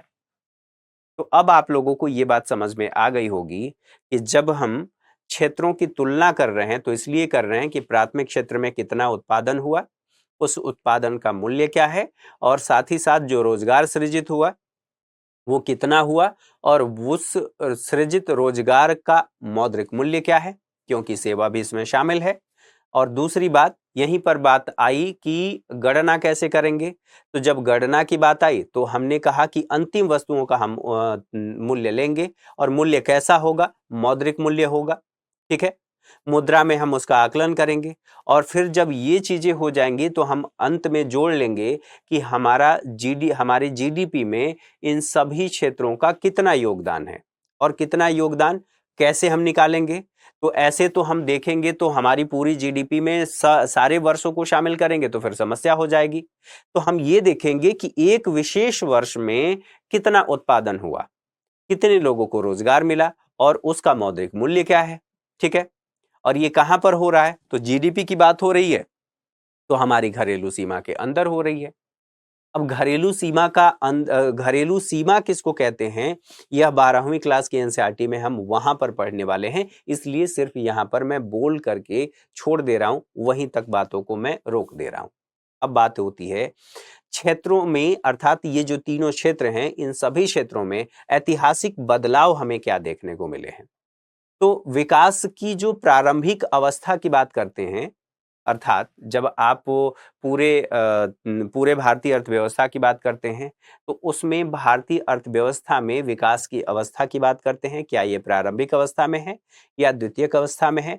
महत्वपूर्ण क्षेत्रकों की भी बात होगी, और प्राथमिक जो क्षेत्र है इसका योगदान कितना रहा है और इसमें कितना परिवर्तन आया है, हम ये भी देखेंगे। अच्छा, जब इसके दूसरे पहलू की बात होगी तो 100 वर्ष बाद इसमें विनिर्माण क्षेत्र में कितना विकास हुआ है और उसके कारकों के बारे में बात करेंगे। साथ ही साथ यहां पर उत्पादन और रोजगार के दृष्टि से यह कितना महत्वपूर्ण है, हम ये भी देखेंगे। साथ ही साथ हम यह भी बात कर लेंगे कि जो 100 वर्षों में जो अगला है, अर्थात इसी कड़ी में 100 वर्षों में सेवा क्षेत्र कितना महत्वपूर्ण योगदान दिया है और ये हमारे लिए क्यों महत्वपूर्ण है। सामान्यतः हम देखेंगे कि जो हमारा विकसित क्षेत्र रहा है, हमने ये देखा कि हमारा सेवा क्षेत्र ज्यादा मजबूत है अन्य दो क्षेत्रों की अपेक्षा। अन्य दो क्षेत्र कौन? तो प्राथमिक और द्वितीयक। अब इसी में हम अगली क्लास में एक एक करके सबकी फोटो देख लेंगे और ये देख लेंगे कि जो प्राथमिक क्षेत्र है, द्वितीयक क्षेत्र है और तृतीयक क्षेत्र है, इसमें कौन कौन सी गतिविधियां शामिल हैं। तो आज के सेशन में यहीं तक हम बात करेंगे। अगले सेशन में इससे आगे बढ़ेंगे और उसको देखेंगे, अर्थात जो क्लास 10th की एनसीईआरटी है, लेसन 2 है, उसको हम विस्तार से और आगे समझेंगे।